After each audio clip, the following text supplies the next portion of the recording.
there's a lunar thing. It's rotating.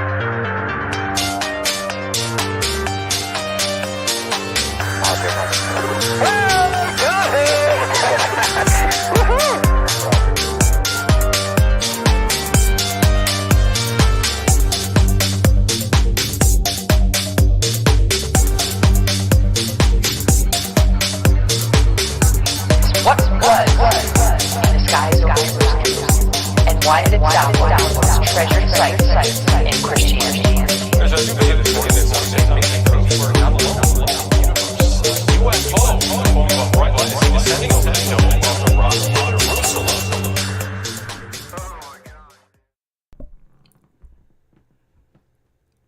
All right. Welcome to GUFON, everybody. I'm your host, Rich Giordano. It is May 2022.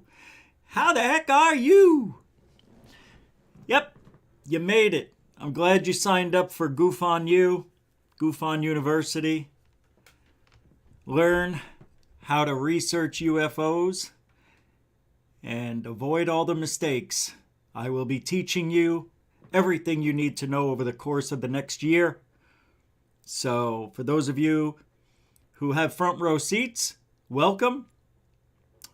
You all will have a test at the end of the year. At the end of the year, I will be handing out an exam with 200 questions. And you get those correctly, all of them. And you may get the GUFON badge of, well, truth, justice, and the UFO way. This is the way, my friends. We're just going to have some fun. We're going to talk about UFOs today. Greer is going to be coming on the show, but not as a guest. It would just be playing the video from Thirdphaseofmoon the other day. Can you imagine? Hey, you never know. Can't say it won't ever happen, but it probably won't ever happen. I think we have to have a minimum of 20,000 subscribers and 1 million views or something. Oh, no, that's Christina Gomez. I'm sorry. I forget. I get those two mixed up. Greer, Gomez, because they both start with a G, like Giordano, GUFON. G is one of the most important letters in the alphabet. Yeah. J and G. Very popular. Especially with psychics, if you haven't noticed. I'm getting a JG connection. John Greer? No. Rich Giordano? No. John Greer. That's the guy. We got to find ourselves a John Greer out there. We'll get all the psychics excited. I'm getting a JG connection. I'm John Greer. There, I knew you were here. Yeah, we'll put him in, as a plant, one of these psychic events. We're going to do a reading with 300 people and, all your thoughts and all your spiritual friends and dead dogs and everything's going to come rushing at me. So I'm going to easily be able to figure out who's got a JG connection. Well, this is coming in right now. Hold on. Oh, yeah. Who here has a Lincoln Navigator? Your friend, Leanne the Ghost? She said you left your lights on? There you go. Okay. Yeah, don't forget your keys. It's amazing. They never give you any pertinent information, these ghosts, right? I wonder if Ghost Johnny's going to come through and tell us where the will is at. We got to find the will, because that estate's going to go to the government in 2 months if we don't find that will. What's $5 million estate? Let's get a hold of Johnny. Oh, Johnny. He's coming through. Ooh, I feel like I have a pain in my chest. He was very acidic. He had an ulcer. Oh, yeah, I feel like I'm about to throw up. Oh, he purged. He purged after every meal, the fat bastard. Oh, Johnny, ask Johnny. That's gotta be Johnny. Ask him if he knows where the will is. Johnny, Your wife wants to know, where's the will? Where's the will? I smell farts. Oh, I'm sorry. I'm real nervous. Yeah, and you smell that. You smell roses, they say. And that means someone who loves you is in the room, right? Oh, it's a very good, very loving ghost. Does anybody ever smell weed? You know? Has anybody ever jumped that line as a psychic yet? I'm getting a very strong sense of marijuana. Oh, that must be the baggie in my back pocket. Oh! I shouldn't have farted. Ooh! Roll call, everybody. Oh, and I'm also going to talk about some things earlier tonight in Unidentified S4's show. Nothing major, just about Cristo Rupolo. I want to clarify some things about that. Carl Ann! Welcome to the Cosmic Neighbors. I tell you, I can't see this. Hold on, I'll put those back on. They're just reading glasses, but I don't need them. I don't need them really all the time. I just need them when I can't see. Cosmic Neighbors, welcome to the show. Member Dorothy Hawkins. Member Rebecca Wiles, welcome to the show. Will Ka, the old man, the 42 and over now. How you doing? Welcome to the Member Mike Johnson's here. Mike Johnson, welcome to the show. Member Paula Faust is here. Welcome to the show. Welcome. Member Unidentified S4. Welcome to the show. Am I moving too much? Hold still? What'd I miss? The Sixth Sense. Stinky Pooloo. How you doing, man? Welcome to the show. The Gorilla Gamer's here. Member, the Gorilla Gamer. Welcome to the show. Hey, FAP, how you doing? Hey, stupid ghost F Johnny, why don't you just tell me where I left my keys? Oh, that just reminded me of something I want to talk about here in a minute. I won't forget. Yeah, I might. I don't know. Maybe I will. Welcome to the show, FAP. John P. Adventures, there you are. Welcome to the show, man. Welcome to the show. Michigan, UFO sightings and paranormal encounters. Welcome to the show. Truthertainment. I'm glad it's not Truthertainment. Welcome to the show. Marvin Dale Likens Jr. Welcome to the show. Brett S. Welcome to the show. The richest YouTube channel. What's up, man? Hey, I'm glad you didn't name it the Dickest or Dickiest YouTube channel because of Richard Dick. Murder Hornet returns. It's always a pleasure to try to say your name correctly. It's not that easy. It is, but it isn't. Rebecca Wiles, and welcome to the show. Member Rebecca Wiles, welcome to the show. Big Bob Little M, welcome to the show. Crow Step In, welcome to the show.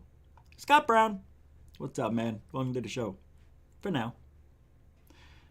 I can't believe Tina's here. That is so amazing. I'll tell you why. I was literally just thinking about you about 15 minutes ago. Half hour ago it was. That's crazy that you showed up. I can't believe it. See, this is the weird stuff that happens. I know, but Tina doesn't always show, you haven't been around. So I thought it was interesting. Here you are on a Sunday, real late. I wasn't even going to do a show. Ramses, welcome to the show. Shadi Panoran, welcome to the show. All right, let's get going here. Unknown Sender, welcome to the show. Alfie Joe Bob, welcome to the show. Stu Gerson, welcome to the show. Ian McFadden, welcome to the show. All right, Mike Gemetria, what's up, man? I see other people mispronouncing your name. Welcome to the show, though. Ms. DJ, welcome. Claudia with a Chance of UFOs, welcome to the shows. Nathan Allen, Nathan Nitsky, Nathan Hot Dogs, welcome to the show. Jim Neff, or Neff, Jim Neff, I bet. From Greece, hey, man. Thank you for showing up here. I can't believe it. Greece is here. Greek out the balls. We got another one. We'll get you some Greek whistle. I saw this name. And we'll get you some Greek balls. Welcome to the show. Hey, Whistler. Hey there, Richie Rich. Don't know who you are, but welcome to the show. Nice. Member, Kevin. All right. I went a little far, a little long with the intros and hellos, but it is what it is. It's Sunday. COVID. Still have to do the COVID cough because it wards off the disease, which really, who knows if it's even real? I mean, I don't know. What do I know? I mean, it's real, but is it? You know what I mean. I don't know if a couple of you were, I know a couple of you were at Unidentified S4 here a couple hours ago. He did a live show, and I don't know. I was just in there. I came in there and saw you were talking about Cristo Rupolo, and look, it's very hard to sit here and not say that I think the guy's a little bit too willing to believe. Now, you said there's a third one coming out. Of course, I'll watch it. But I tell you what I'm going to do. To be fair to Cristo, I'm going to watch it again. I'm going to watch the last one he did again. And I'm going to, try to open up. I can't. When I watch something, I'm trying to be open anyway. I'm just going to watch it just to see if I was right. I think the guy is a little bit too rambunctious. I've seen it 100 times, 1,000,000. No, not 1,000,000. I see it all the time. All the time. And when somebody makes a movie like that, and he's going to say had scientists come in and, and do all this research. Like, how can you... I have to see this third one that's coming out. Because the second one, I don't even know if I finished it. I was so frustrated with it. I think I did, but I was just bored to tears, number one. Number two, the evidence is really obvious to me that they're mundane objects that just aren't explained. Because I've seen those same things. It doesn't mean they're UFOs or aliens or whatever. But then we get into... You throw enough shit on the wall, and some of it might stick. Because if this guy's out there, sky watching, and sees something more than anybody else, he may see something that may not make sense to him, but may make sense to somebody else. It's just unfortunate that I can't be there. Yeah. See, I think I know what the hell I'm talking about when it comes to what Rupolo says he's seeing. Same thing as, I can't think of the other guy I talk about that I can't stand, with his son, Christopher something or another Chris. Oh, who's the guy that's on Twitter all the time that I can't stand? What's his name? God, I can't believe I can't. Oh, Bledsoe. Christopher Bledsoe. There's another one with the same go-get-em attitude. It's like, I don't care what anybody says. This is what I believe, and you can't tell me differently. Well, that's a problem for me. It should be a problem for everybody when somebody just blindly believes without really having evidence. I mean, real, verifiable, duplicated evidence. And that's the thing, when we're talking UFOs, it's very, very rare that, first of all, somebody sees a real UFO. It's very rare. Especially nowadays. People are not looking up, they're looking down at their phones. People don't look up. Nothing's changed, ever. Just people never look up. It hurts to look at the sky in the daytime. At nighttime, depending on where you live, people don't give a shit. They feel it's a waste of time, and 99.9% of the population doesn't care. We care, though. We're the 1%ers of ufology. Can you believe this? I just came up with a term for us here. The 1%ers of ufology. Who are they? Hell, I'm throwing my name in there. Anybody with more than 10 years in this field, speaking, talking, contributing somehow, should be put into that baggie as long as they're doing it the right way. All right, well, I have to write that one down. 1%ers of ufology. 1%ers of ufology. I'm not always right. I know that. Never can be 100%. But when you can't duplicate something on video or in a lab that you're claiming is paranormal, you're going to have a very hard time if it doesn't look paranormal. Yeah, I may, see a video where something moves, but I wasn't there. So I'm going to have to take what this person put on YouTube is real. And what do we always find out? When it's too good to be real, it isn't. And that's going to be part of the lesson today at GUFON-U is who are you? Who are you? That's the first question I want you to ask yourself today, class. Because as far as I can tell,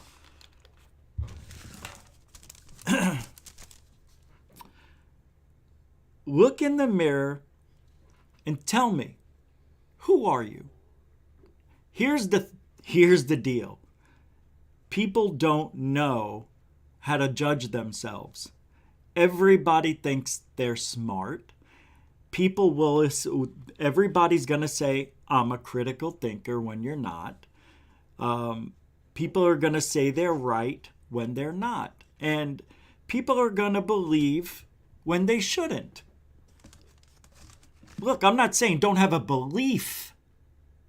But if you're capturing things on video, like let's use wreaking havoc with all of his orbs, remember? Yeah, it was very interesting. I was 100% interested in it because I believe in spirit orbs. I do. I believe they're a real thing. And maybe John has that at his home. But the evidence he gave looked like dust. More than it did a spirit orb. Spirit orbs look like a light bulb without the light bulb around it. It's hard to explain. It looks like electricity almost instead of dust. There's a certain glow to it. Sometimes they flicker and, you're going to say, oh, that's just because it's the camera, and the lighting. And I'm saying, no. My wife and I saw one close up, within 5 feet. And to this day, I still get emotional about it because it was an emotional experience. That thing that was in our house, and I can't prove it. It's just a story. I know, it sucks. And I don't want you to believe it if you don't. But it's just a story, and I'm telling it because I saw it. Doesn't mean it happened, right? I could be lying. You would never know. And that's sad. But you hope that people aren't lying. Unfortunately, people do. But I'm telling you, I tell that story every single time as if it just happened. But that changed everything for me when we saw that. Everything changed. And I started believing in them early on, like 17 years ago. It happened like within the first 6.5 months I was in this field. And that's when the change was metamorphosing. Because in 2005, Jaime Maussan really turned up the screws. And that's when I started the show soon after seeing Jaime. But I always knew who I was. It's because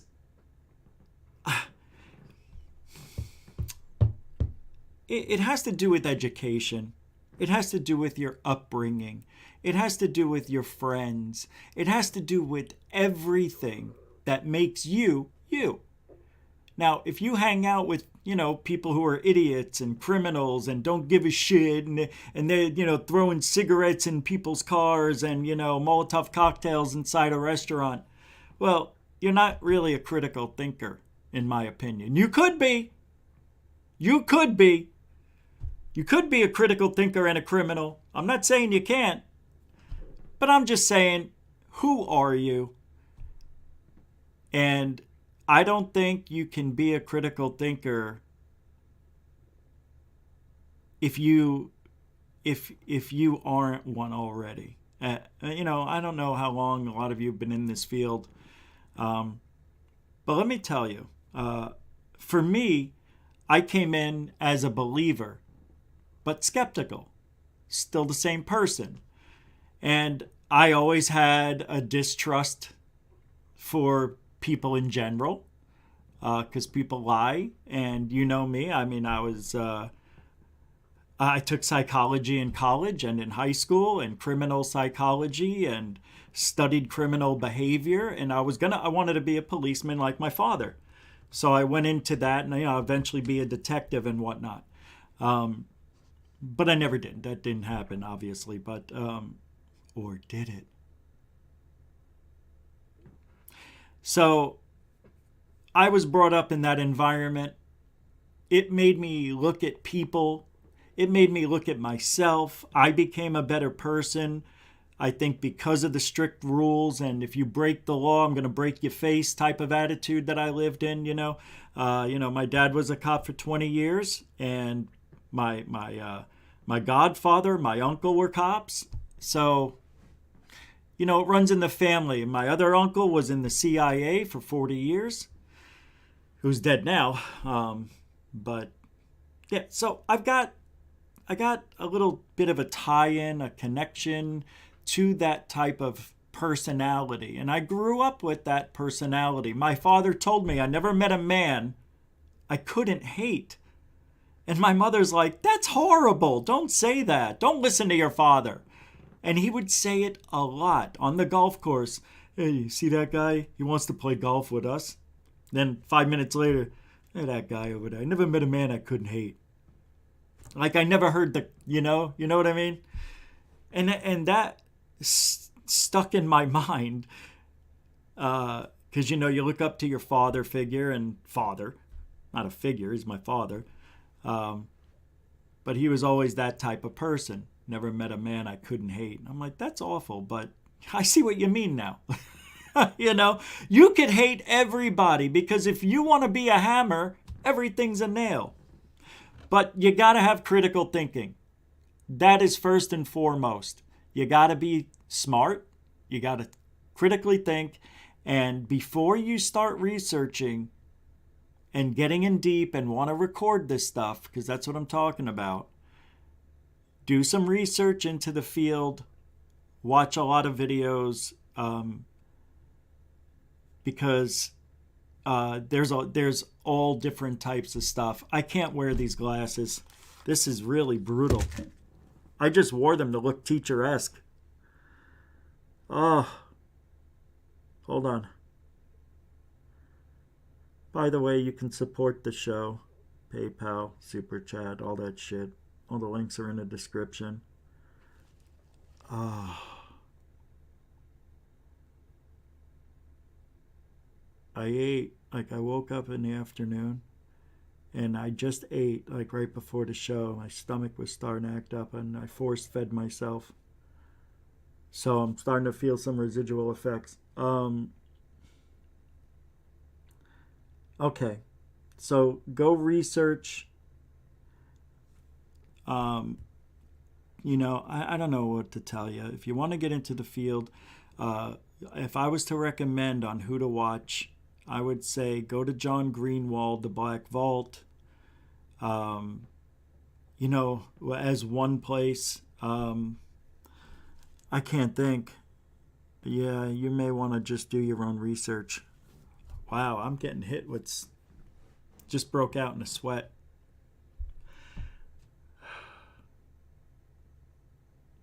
Hold on, I'm going to play this video for a minute. I'm going to have to switch gears real quick. I'm going to play this video from Greer on talking to Third Phase. Just watch this for a few minutes, and I got to take a minute. God damn it.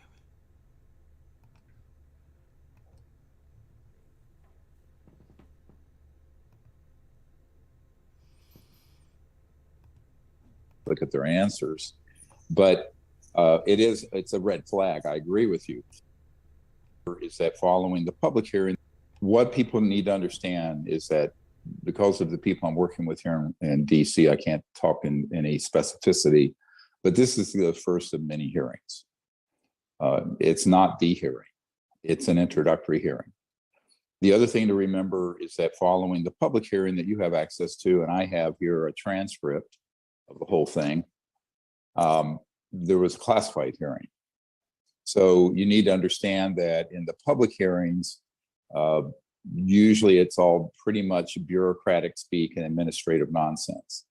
But I think let's take 5 steps back and look at what really happened on Tuesday. What really happened on Tuesday is the equivalent of a story I'm going to tell you that I think is very insightful and shows how counterintelligence works. Some years ago in the 1990s, I was working with a gentleman at the NASA Ames Research Center, Dr. Richard Haynes, and I gave him a number of cases, and he eventually wrote a book called CE5. But he was a research scientist there, and at that time shared part of a building with the SETI project, the Search for Extraterrestrial Intelligence, of Carl Sagan and other fame. And the top people were in the building with him. And he went up to them, and Dr. Haynes said, also to Frank Drake, of the Drake formula, who estimated how many intelligent civilizations there are in our galaxy. The Drake formula is a calculation of that. And Dr. Haynes says, what would you do if I told you that the SETI project is actually an operation, counterintelligence operation, to make people think that we're looking for something when you know we've already had them land on the Earth, and that you're using radio telescopes to look for objects and civilizations that aren't using that antiquated 1800s technology. And this senior scientist turned to Dr. Haynes and said, well, Dick, I'd say that you're a very smart man. So what this hearing was, and if you look at it in its totality, rather than getting lost in the weeds, you come to across with this opening concept that the Pentagon has only collected 400 cases to investigate. Well, of course, there were several thousand cases in the Project Grudge and Project Blue Book in the 50s and 60s. All right, thanks for your patience.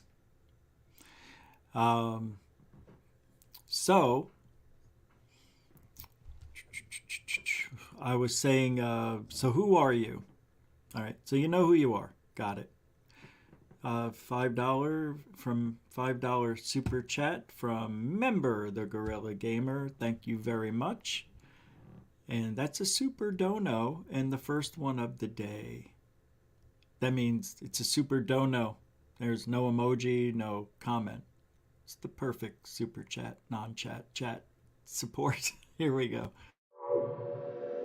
Thank you, Gorilla Gamer, for the $5 super dono.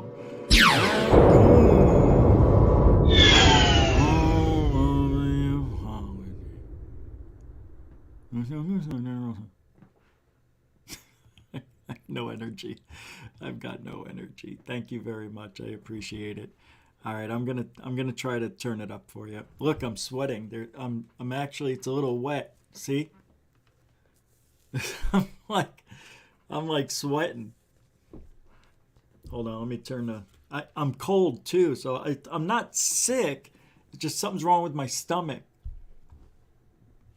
It's a thing since I was 14. All right. So I always say, if you have some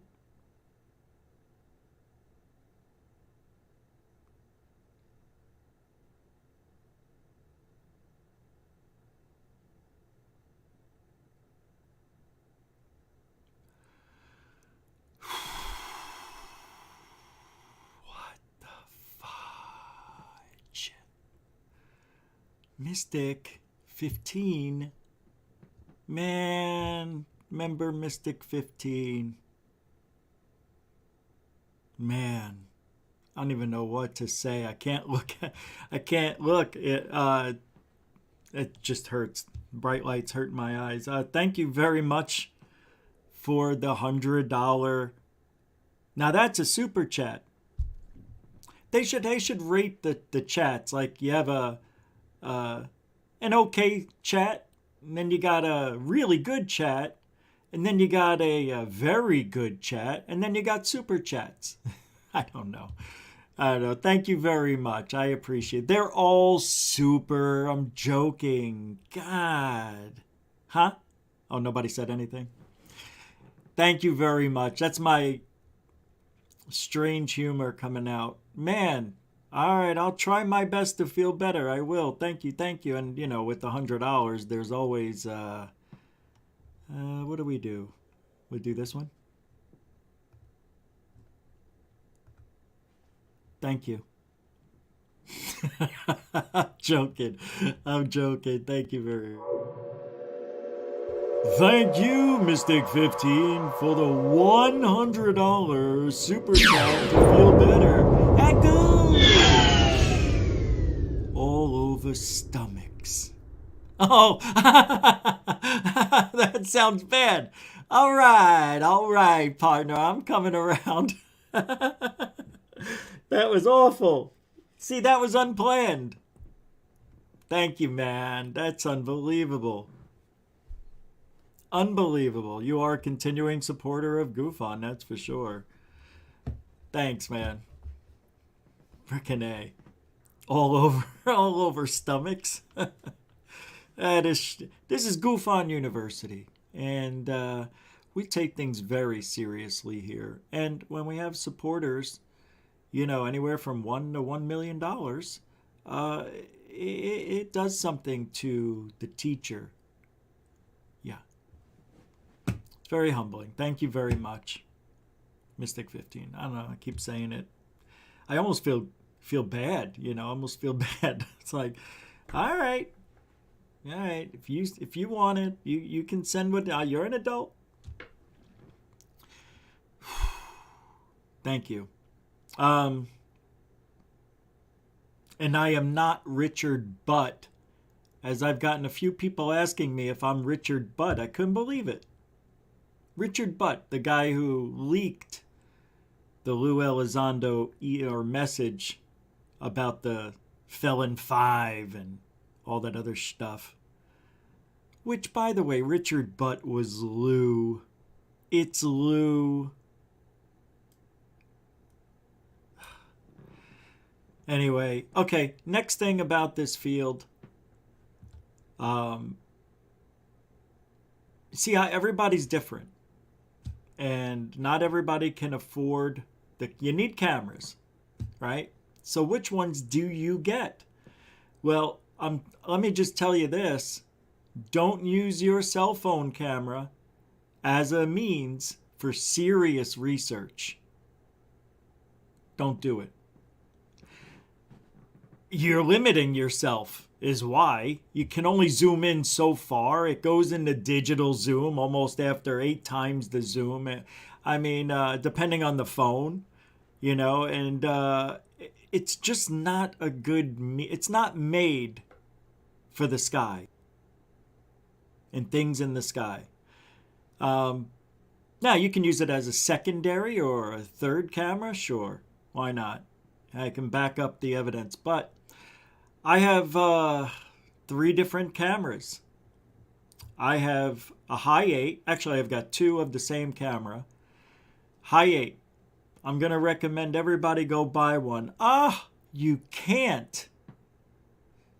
So you'll have to do what I did and buy it on eBay or Amazon Prime. People, those high 8 cameras are still out there. And I recommend a Sony with minimal 20 times zoom. And I also recommend buying a lens attachment so you could zoom in so much closer to like 80 times. I mean, this gets me almost at 100 times, this thing. This was $200. The thing weighs a ton. It's a big eye. You know? Can you see my eye? No, can't. You can't? Why can't you? Should be able to see it. Oh, there it is.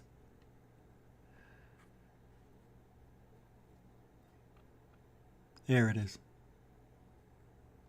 Oh, wait a minute. Doesn't this look like... Oh, never mind. Anyway, yeah, this one is digital high definition 4 times telephoto lens. Real glass. You got to get a camera with real glass.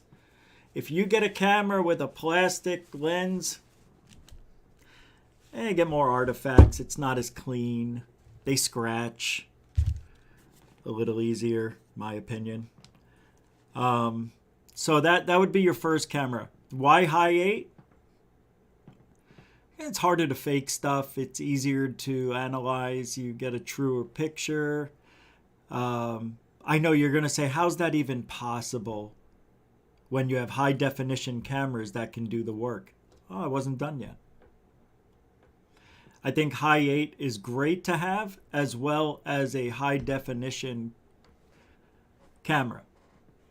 So I have a very small, one of the first HD cameras you could buy. Unfortunately, I had no choice. I was, didn't have a lot of money back then, but it was a Panasonic. But it does have a plastic lens, and I don't like plastic. But it does well, and then you can go out and you can buy all sorts of different cameras right now. You can buy any one you want. Get the one with the most optical zoom you could find. Spend anywhere from $200 to $2,000. And please get a tripod.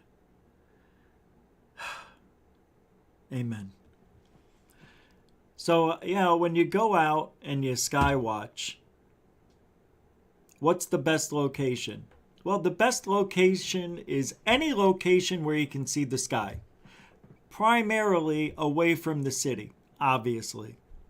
And if there's any super chats that came in, from here on out, because I know FAP dropped one here. Thank you very much, FAP. Did I already do this? No, I didn't say thank you yet to FAP. Thank you, man. Hey, matches my shirt. FAP, it's a super dono. No emoji, no message, nothing. It's super. And also a continuing supporter of GUFON. Thank you very much, FAP. Seriously, mucho gusto generoso to you, sir. Which one do we do? This one? I dropped a lot of them. There we go. It's raining 20s. Thank you. See, that's what happens when you praise the cash, as Stephen Cambion would say. It falls right out of the sky. Thanks, FAP. Continuing supporter of GUFON. You guys are incredible, really. Seriously. But we're giving out good information tonight, so take notes. All right. So you get your camera. If you really want help with the camera and you're not sure, you could always email me, and I could help you out if you think, you're not sure what to buy. I have used over 30 different cameras. Here, that's the email right there. 30 different cameras over the years. How did it get 30? You bought 30? No, I didn't buy 30. I had a friend who worked at Best Buy, and he knew what I was into. So I was looking to buy a camera, which I did. And I said, what if I don't like this camera? He goes, oh, man, you can bring it back within 60 days. Oh, okay. So I didn't like the first camera I got. So I see him working there. And I said, hey, Anthony, that was his name. I said, I don't like this camera. He goes, let's go get you another one. He was from New York as well. So I came up with the idea that, oh my God, I could try all these cameras out write down the notes on the settings and how it looks when you record something a certain way at a certain time in a certain weather. So I did all that. So I kept returning a camera, getting another one, returning and getting, and returning and getting, and returning. I did it for 15 months like that. Yeah. Just try a different camera every other week, every 2 weeks. There's only so much you could do. But that's what I did, and it was pretty cool, and I wound up buying the one I have from him. He goes, you know, you're going to have to go home with one eventually, unless you want a refund. Like, no, I'll take this camera. But it was good. It helped me see what I didn't know actually was happening, is different cameras. Even though you're setting it on the same setting as you did on the other camera, it will look a little bit different. The color's not as rich. The lens was plastic. This one was glass. So there's a lot of factors that come in to buying a specific camera. And let me tell you, expensive is better. Do not go cheap. If you can't wait and you got to buy something, I understand you only got a couple $100. But I would wait if I were you and get something really good if you can. Maybe like what I have, the Nikon P900. That was gifted to me by, oh my God, he's going to kill me. I can't remember his name. Who was it? Oh my God. I'll remember in a minute. My brain's not working yet. So anyway, a camera means a lot. Now they have these Psionics cameras, right? Anthony's got one from Unidentified S4. The Cousins brothers got one. I wouldn't mind having a Psionics camera just because. But there's a few things about that camera I don't like. I don't like and I know it changes the colors of things. That's fine. I get it. But if you're gonna research with the Psionics camera, you better have another camera to show me or switch it if you can to regular camera mode, if it even has that on there, because I don't know. I want to see it both ways. Now, sightings usually happen, within seconds. So maybe you're in there and you can't switch it. Perfect, got it. But if you got something and you're tracking it, right, and you know it's going to be there for a few minutes, man, let me see the regular mode or whip out the other camera. That's why I recommend a high 8 and a high def, so you can have both ways to look at things and compare.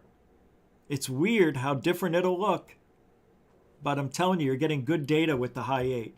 A lot of people don't know that because a lot of you haven't been around, or you're too young and you they didn't have high 8 cameras when you were growing up. So it is what it is when it comes to cameras. Expensive is better. I'm not saying get the most expensive, but don't get the cheapest. That's what I'm really saying. Don't get the cheapest. Try to get the best you can for whatever you can afford.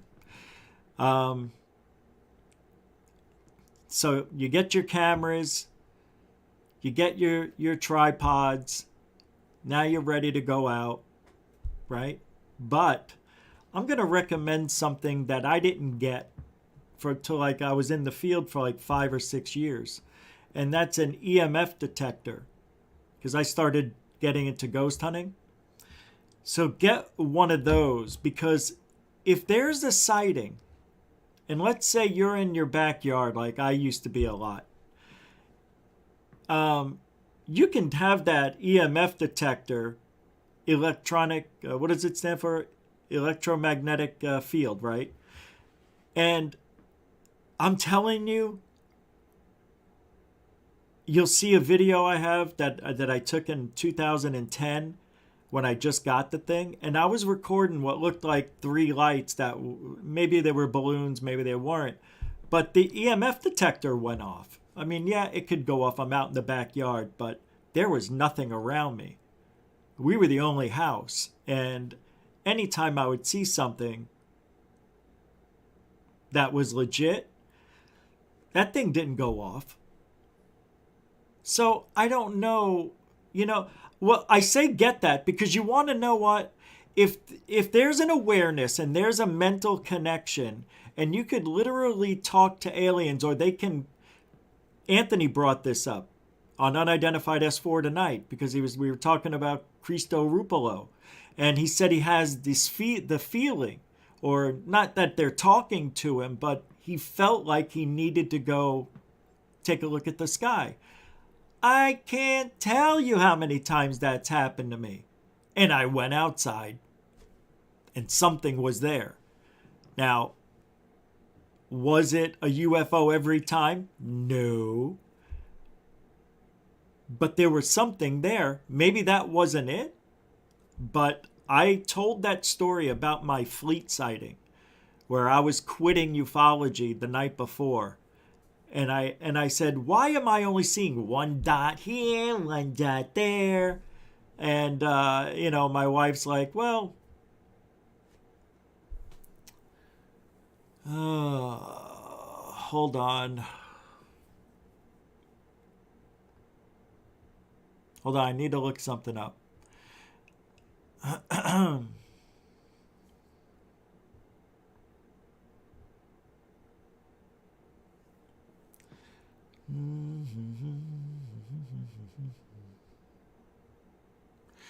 P900s you can get for about 600 AZ man. Some places they're $475. They're not that expensive really for a camera that you can see craters on the moon very easily with. Yeah, it's got an incredible lens. Well, now you can buy the P1000 for I think $650. Coral, I'm gonna message you back because let me message Coral something here. We've got a situation maybe. Hold on.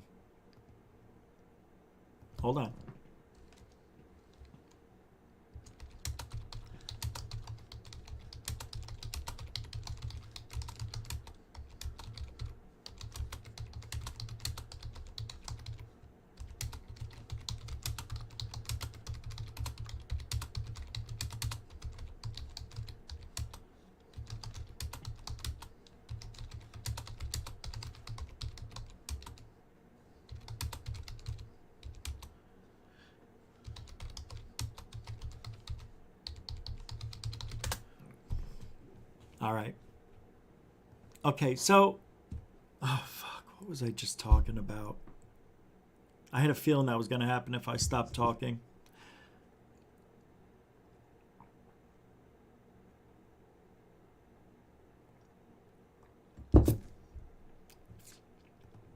Hold on.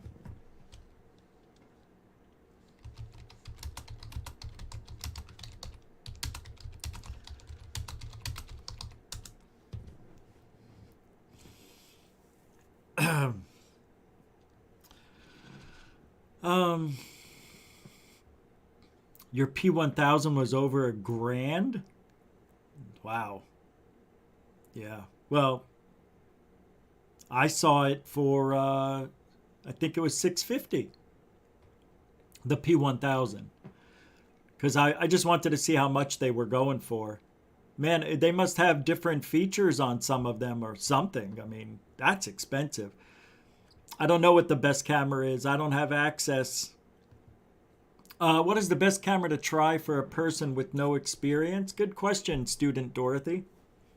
I'm being a schmuck.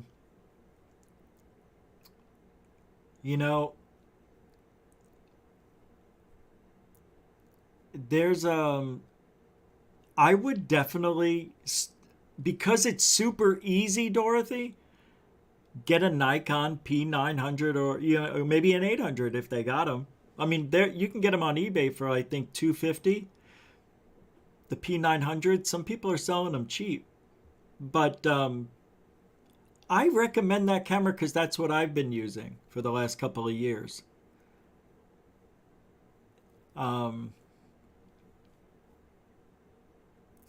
Yeah. Other than that, I don't know. I recommend, like I said before, a high 8 camera for if you really want to start out and you just want to be a casual person. You can get a casual observer, get any camera you want. I would get a camera. Here's the deal. I would get a camera that can zoom in. Nowadays, they can zoom in for miles. Just get one with at least 20 times magnification, minimal.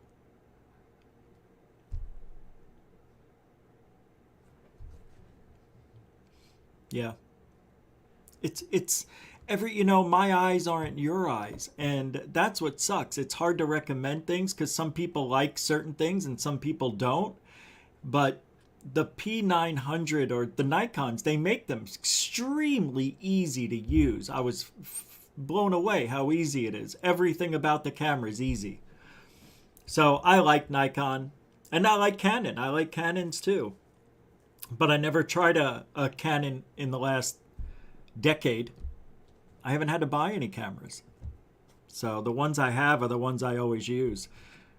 But I had to buy another high 8 camera because the motor was going on the other one. I mean, you're out there. I literally watched this guy for 20,000 hours or plus, at this point. But I did the math on that, and it adds up very easily over a 5-year period. 20,000 hours is not impossible when you don't have to work or you only work 2 to 4 hours a day. And that was me. I got into this field perfectly. It couldn't have happened at a better time for me. So now let's get to the next thing. We talked about critical thinking. We talked a little bit about the cameras, what to get, right? And the next thing, oh my God, I can't believe I just forgot what it was. Hold on. It'll come to me. Why isn't it coming to me? Critical thinking. Oh yeah, who are you? Critical thinking, cameras, and where to go. We talked about where you can go anywhere, but as far away from city lights as possible would be optimal. But hey, as long as you're looking at the sky. Well, what I just can't remember what to talk about will come back to me. But in the meantime, if you're seeing something, all right. So what do? Let's say you record something. Depending on what it was and where it was, you may want to check in your area, like local news, see if anybody reported the same thing that you saw. Now, the problem with this is you're probably the only one that saw it. I mean, the only way I found somebody that saw one thing out of everything, it was just by chance that they were watching the show and they lived in Arizona. And they captured the same thing, and it happened to be flares. Which took me down another road that I didn't think I was going to go down, which was the debunking of Dr. Lynn Ketai and her Phoenix Lights sightings, which were flares, especially the ones she captured. She made a whole documentary based on flares.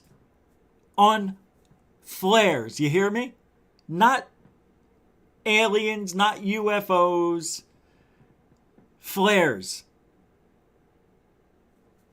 Because if she's telling the truth, then the timestamps that are on her camera that match up with everything else that I researched said it was flares. From the Barry Goldwater Gunnery Range. March 12th, 1995. February 6th, 1996. Oh my God, Dr. Lynn saw these 2 years before the Phoenix sighting. She was documenting these, only in February and March. That's when they did their flare droppings at the Barry Goldwater Gunnery Range back then. You can go on to their website and see when they're doing the flare drops. It's not that hard. Always do research to back up, if you can, what you captured. Go on the internet, type in, did anybody see this in Florida? And maybe somebody will get back to you. Before you post it, because you're the only one that has it, before you put it on the internet, Do your blah, blah, blah. You know what I want to say. Do your due diligence. I can't move. I'm so sore. But, all right. You gotta go out the next night at the same time. You hear me? So let's say you capture something on January 1st at midnight. I want you to go out on midnight, January 2nd, January 3rd.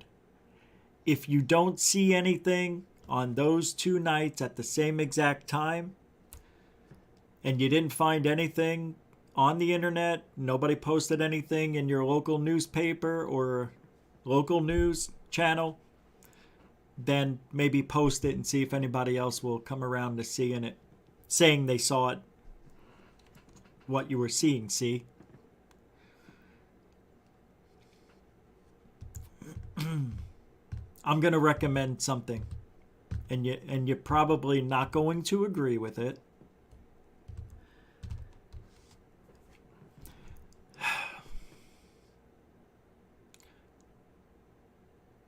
I know you're not going to. I know for a fact you will not agree with what I'm about to tell you.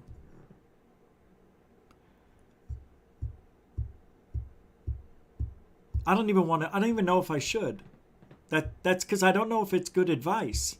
But I know what worked for me. And that was to research on your own. Don't ask for help. Now, I don't want you to be devoid of getting advice from people. That's not what I'm saying. But when I did my research, I had to fumble around and learn the hard way, which made things easier in the future because now I know the steps that I can take that are the quickest. Instead of somebody just telling me, yeah, just go here and you'll find it there. Just go there and you'll find it there. Just go there and you'll find it there. Yeah, you want to say that's research, but you may find something else that that person didn't find and never. It's like getting a textbook with all the answers highlighted. How do you know that person wasn't an idiot who highlighted all those answers? You don't know. So you still need to read, you still need to study, and you still need to do the hard work. If you're looking to take shortcuts in this field, then you might as well GTFO now because there's no reason for you here. That means you will not be a critical thinker. You will not learn how to research the proper way. You will not learn what to do when you get in a bind and you can't get help from anybody else. I'm telling you, the best thing that happened to me was to fly solo the whole time. People would give me advice, and some of it was good, but some of it was so bad because those people want you to believe what they believe. You need to make up your own conclusions, critical think, be yourself. Because nobody should tell you what you're seeing, including me. Now, I was in the chat room at Unidentified S4 today talking about, well, every time I look at Cristo Rupolo, I'm able to debunk everything. Well, pretty much, but I can't debunk everything. But in my mind, I'm like, dude, come on, man. I've seen balloons act like that. I've seen birds act. That's a bug. Come the fuck on, you know? But I wasn't there. So how could I know what Cristo was feeling? Or Christo, whatever. How do I know he didn't see anything? Maybe he recorded something, and maybe that wasn't it. Could have been a residual of what was there already, or is showing up. I mean, this is a weird phenomena where even myself, I have to be careful how I speak and use the right verbiage. And sometimes my emotions get the best of me, and I just blurt out shit. I can debunk everything. And I'm going to give you an example of that because 2 nights ago, Third Phase of Moon was on Alien Scientist show. And Truthseekers was swearing at them, calling them all sorts of shit. Talking about how Greer's this and they're that, and all they do is hoax stuff, hoax things. And I'm like, whoa, man. This guy doesn't know what the hell he's talking about. He's just blurting out stuff because he's mad. And when I saw Stephen Cambion do that, I said, I do that. I can't do that anymore because I was wrong. And I could be wrong about Christo. I don't think I am, but I'm not saying I'm 100% right. I just feel like this guy wants to believe so badly. Look, let me tell you something. I've got 400 tapes. I could pull out 100 things right now that aren't UFOs, and you would think those are the best UFOs you've seen. I could fool this whole entire place. I could fool the whole community. I could be Christopher Bledsoe, Dr. Greer, and whoever else you want to throw in there. Christo, for that matter. I don't know. You know what I mean? So I think what some of these people do, and I don't know about Christo, but they know what they're videotaping. They know what they're seeing. They just showed you the best part of it where you can't debunk it. That's what I feel's going on with Christo. But like I said, I'm going to give the guy a fair shot again. I'm going to look at the videos, the movies he has up, and I'm going to give a real good review. I'm going to give an honest review. Because I don't want to be that guy anymore, man, where I just blurt out shit just because I feel that I'm right. Because I saw Cambion do it, and it looked awful. It's not a good look. I think I'm better than just blurting shit out. But I think for the most part, I do explain in detail why I say what I say about certain people and things. I think I do a pretty good job at it. But I make mistakes, like I said. I don't want you to get into this field thinking you're recording UFOs, orbs, or any paranormal stuff. I don't want you to think that the ETs are contacting you, or demons, or angels, or anything else without doing real research. And a lot of people they don't want to do the research.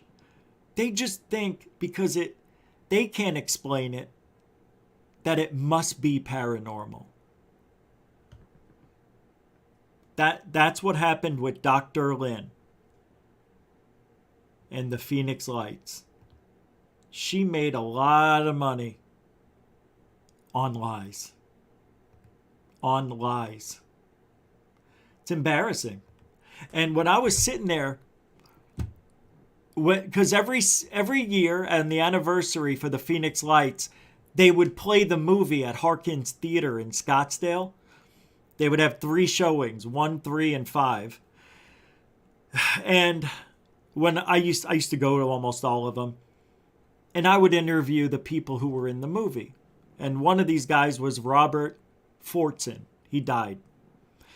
He died now. He died of cancer. But he's the guy who says,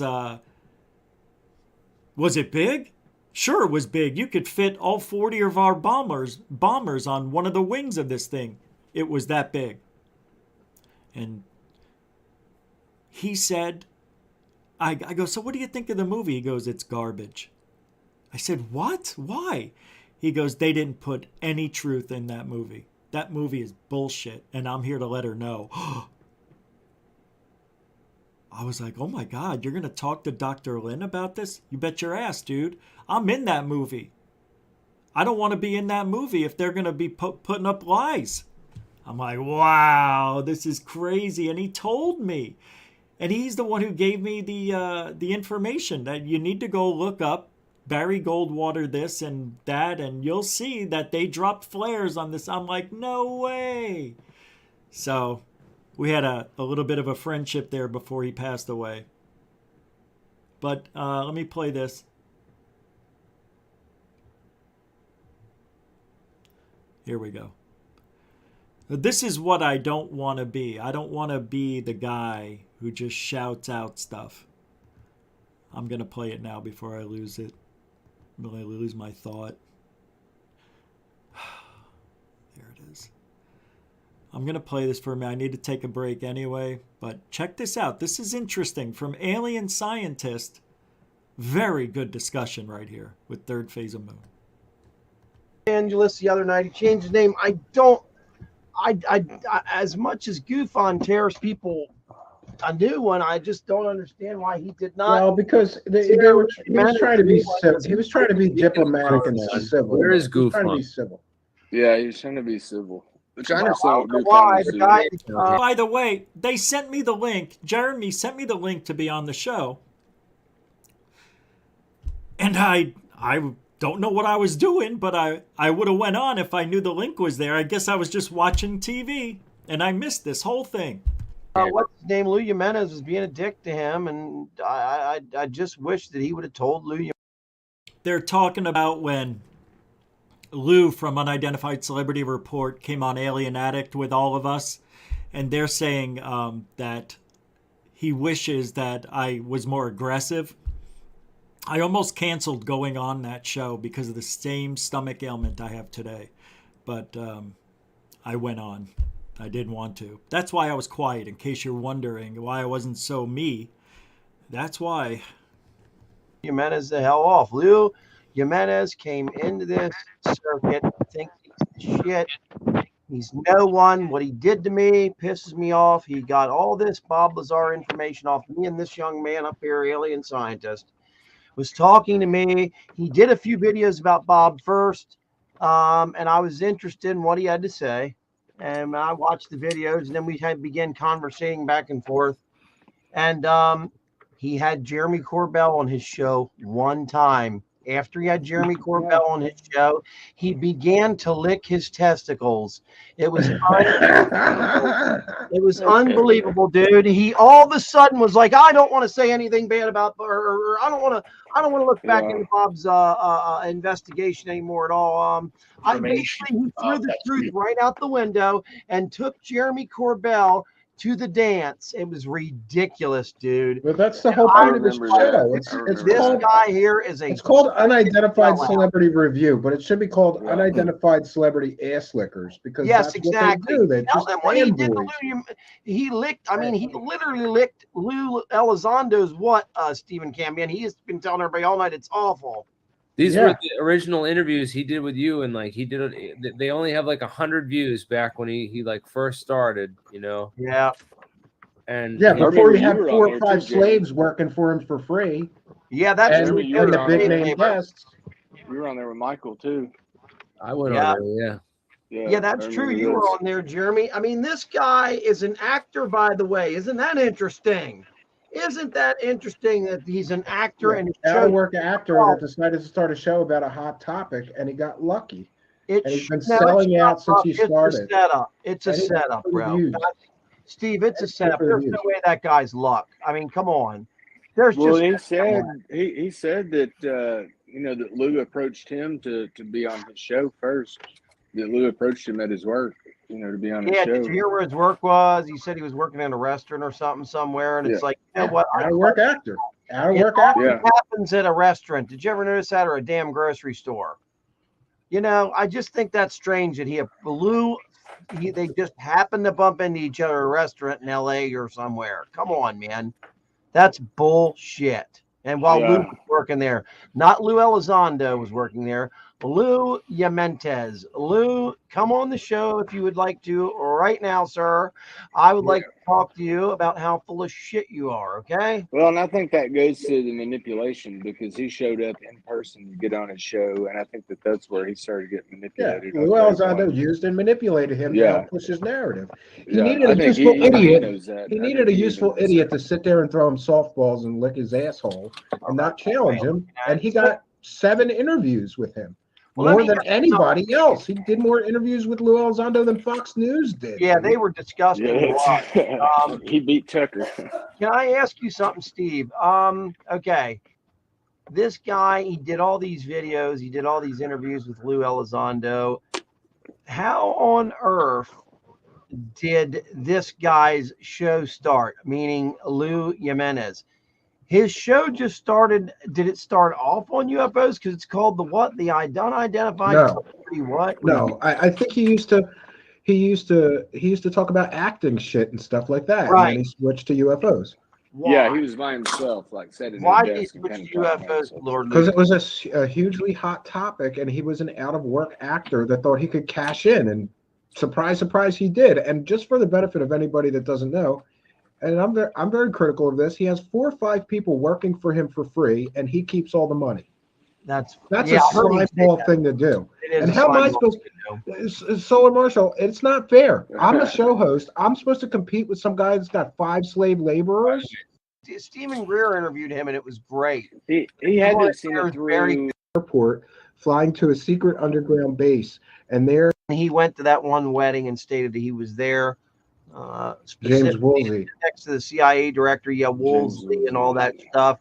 It pissed Woolsey off so bad that he had put a note out about it. But Stephen Greer is an absolute name dropper, and he doesn't. Did you hear the latest documentary? He claimed that he was in an airport flying to a secret underground base, and there Billy Gibbons from ZZ Top met him and knew that he was going on a secret mission to an underground base. What did Come on, man. I'm still trying to get an on the record statement from him, but let's just say that's so you're horseshit. dismissing it. You didn't get it on the record yet. That's crazy. No, not yet. But I'm you were working claiming on that it. you're saying it's hilarious about what Billy has to say, but that's one of the cousins. Oh, I'm going to drop it. I'll drop it for you. You'll get it. Don't worry. Drop it. I want to hear it. We want to know. What is it? What did he say? Why don't you get Billy Gibbons on camera telling us backing up Stephen Greer's fake story, you fraudster? The fake story. It's like all those fake fucking videos you guys put out for years. Yeah, 5 years of putting out fake videos, all with the same camera. But you said people send those to you. These guys that put out. First of all right, I'll let it play and then we'll go back. And then class will resume shortly. Don't worry. Tons of fake bullshit. Solar? Just have to have the truth now, buddy. Solar, did you see last night's video? I don't pay any attention to your stuff, dude. So you're blind then? No, I'm not blind. I can see right now. Yeah, apparently you're not if you watching shit on me, evidence coming if you from the shit on me public. 800 times, but then you're nice to me once, it doesn't Steven. change the fact that you shit on me 800 I'm just times. asking a simple question. I'm not attacking. I'm just saying, hey, look, what did Billy have to say? That's all. I'm not. I'm putting it on a show, and I'm not going to drop it here for you. Right. Yeah, don't give it. You're the one that made a documentary, you dumbass, saying that some guy went on a secret mission with a guy from ZZ Top. It was your responsibility to check into it, you dumbass. I didn't say that. That was Dr. Greer. It came out of his mouth. You didn't fact check him. You made the documentary. So we're supposed to. And then fact Rich check from GUFON backed you up. Well, Stephen Greer wouldn't have done the documentary if they fact checked everything he said. So I guess you just make videos with liars. And that's half true. And I didn't say he wouldn't make the movie if they fact-checked everything that he said. And I said Greer would probably review that part and not agree to it. I don't know. But I don't know Greer. I don't know. I'm just saying. It's very hard to fact-check every single thing. And I could have sworn Cambian said on my show that he found a phone number and left a message for Billy Gibbons, and I thought he was going to have a piece drop in this week, tomorrow or the next day, but apparently he's saying on Alien Scientist that eventually when he gets a hold of Billy Gibbons from ZZ Top, he will drop the story. Here's the thing. Greer is a name dropper. Now, when Greer dropped the name Billy Gibbons and said, Billy Gibbons took me to a plant that has the technology to grow a limb back.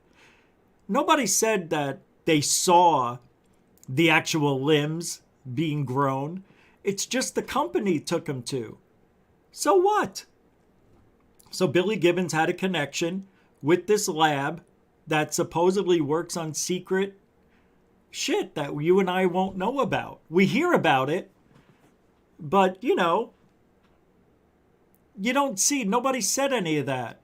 And that's usually what happens when people don't know all the information. Yes, Cambion, for the most part, does a great job when it comes to debunking or pulling dirt up on people and information that has been missed or should have been researched. But even he's having a hard time getting a hold of Billy Gibbons. It's not that easy to get a hold of celebrities. Usually you have to go through a bunch of hoops. You got to go through their caretaker or whatever you call those people, right? They're handlers. That's what it is. Handlers. Managers, whatever. But Stephen is very mad at Third Phase of Moon and also saying that they used the same camera in every video. Like, well, they don't make the UFO videos, so the only camera they're using is the one that they use to film themselves talking. I can't understand why the focus ain't working.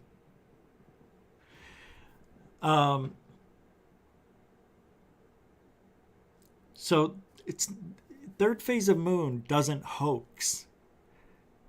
And they may have made mistakes early on. And when I talked to them, and they said this on many other shows, where they've come out and they told their story on why those videos came out. And they said, look, we just took everything from everybody.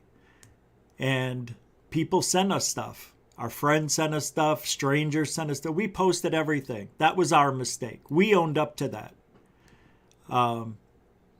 But Third Phase of Moon is not purposely making UFO videos and faking shit. If they were, I wouldn't be friends with them. Don't you get it? What do you think I'm doing? You think I'm just riding their coattails for the last 3 years? Because it's not like that. And if it was, I would have 10,000 subscribers by now. So, people live in the past. And I don't know what it is about the hate this community has for Third Phase of Moon. Maybe they think they're arrogant. Maybe they think they're the chosen ones. But these guys aren't egos. They don't even care if they're on camera. They don't need to be on camera. They just want to deliver a narrative that they believe. And if they have Greer as a main focal figure for this community in their documentary right now, well, debunk him. Debunk Greer. Because even the CE5 shit is becoming a reality to a lot of people. Not to me yet, but there is something. There is something paranormal that's happening. You can't deny it. And just because Greer charges $1,500 for a 5-day course on on learning how to do CE5, and from what I heard, it's not an easy thing. It's kind of grueling, to be honest. You're up all hours till 4 a.m. You know, you're doing mantras and meditating, and whether it's transcendental meditation being mixed with Greer's own take on how to talk to aliens. Look, I haven't talked to aliens, but I was getting to this point earlier. And Unidentified S4 said this earlier too, where Christo Rupola was talking about how he had this feeling to go outside. And even Anthony on Unidentified S4 said, yeah, sometimes I'll be sitting there, I get a feeling. Well, I had those feelings. I had those feelings too. And they were verified the next day with the Fleet sighting, which, if you don't believe it, I've talked about it and showed the videos, not the whole video, but it's a 22-minute video. And these objects, these 30 to 50 objects that I recorded, formed constellation of Orion, the Big Dipper. It formed a genie's lamp. It looks like a genie's lamp. And a question mark. The question mark was the last thing I saw, and it was made up of 9 orbs. And that question mark, because the night before I said, why am I doing this? And that question mark was like, why? Who are we? What are they? What are we doing? Just like the song, the Crop Circle song. What are they? They showed me the genie's lamp. And it's all on video. The genie's lamp is me. The night before, when I was going to quit, I said, I wish I could see more than one. I wish I could see the things they saw in Mexico. That was when they had the 10 lights that they had on FLIR. I said, why can't I see those? Why can't I see constellations or something? Why can't they make designs in the sky? Orion and the Big Dipper. What other type of message do I need when it's right there and I recorded it? That video should be millions of views. It should have millions of views on it. When I posted it, it did okay. I mean, it wound up with 100,000, but, that was in the early days, 2006 of YouTube. It's a crazy time. Being a UFO researcher is another thing I want you to do. I want you to meditate. I want you to try to talk to aliens with your mind. I do. And look, I've had dreams that were so real of seeing UFOs. I never saw an alien but one time. Once in all of this, what's going on. One 3-foot tall alien. When I woke up from a dream, and I had a pain in my ear too, that was the main culprit. And I woke up and I saw a blue light, and I heard this high piercing electrical noise, and I see a blue light on the headboard, and I turn around to see where it's coming from, and I saw a 3-foot tall alien with something. I couldn't see the hand, but you could see the beam retract back into it. And when it got back to him, at the tip of that beam, it was a little brighter, so it lit up, and I saw the skin of the alien, and it kind of looked like it was like multiple colors, like that paint job that changes in the sun. And then I turned around to see if my wife and dog were looking at it with me, and they were still asleep. And then I turned back around and it was gone. So it happened that fast. It happened like this. Huh? What? Huh? That's how fast it happened. So I'm not turning it into I was abducted story. I'm not turning it into, they keep visiting me. And I could have. I really could have. But because I did the CE5 my own way at the time, I was just calling it meditating. I think I started having those weird dreams. And the 3 circles out in front of my home, the night where I had a pain in the other ear, aiming the other way, and I wake up, and as I go to lift my head, I hear a voice say, "I'll be in your head before you wake up." And I felt the air and the whisper on the hairs of my ear. And I just got goosebumps now remembering it. And I remember getting so scared, and I jumped up. And I turned around to see if my wife and dog were awake. They weren't. I turned on the light. I sat on the bed, and my wife wakes up because she hears me making a commotion. "What's wrong?" I go, "You're not going to believe it." She goes, you had another alien dream? And I'm like, "Another one?" I'm like, oh my God, I don't know what I had. So I told her the experience I just had, the dream I thought I had, which I could swear I was awake when it happened, but I don't know. And when I did the voice, because what you hear is exactly how it heard.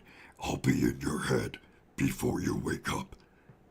And when I did the voice to her, I said, oh my God, that's my voice. So I'll be in your head before you wake up. That's what I heard. Do you know I can't get that out of my mind every day just about? I think of that.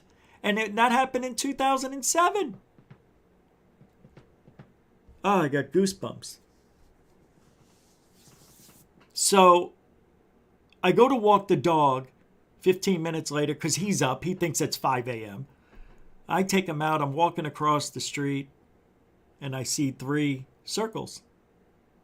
Swirl marks. Perfect. I took a picture of it. Showed it on the show a couple times.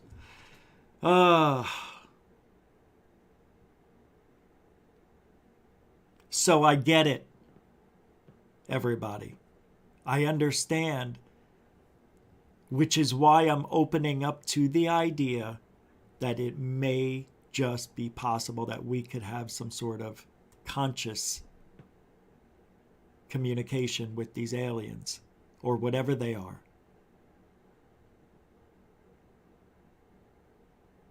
So I haven't had a dream like that since. Both of those nights. Haven't had anything like it since.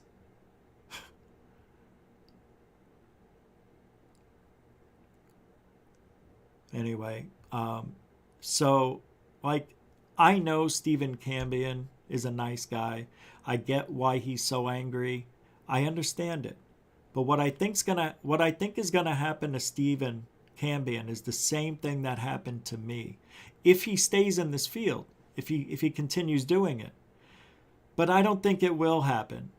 But you never know. Like I was like Stephen Cambion. I was way worse, more vocal than I am now. Believe me. It was I cringe at the things and the way I acted back in the day.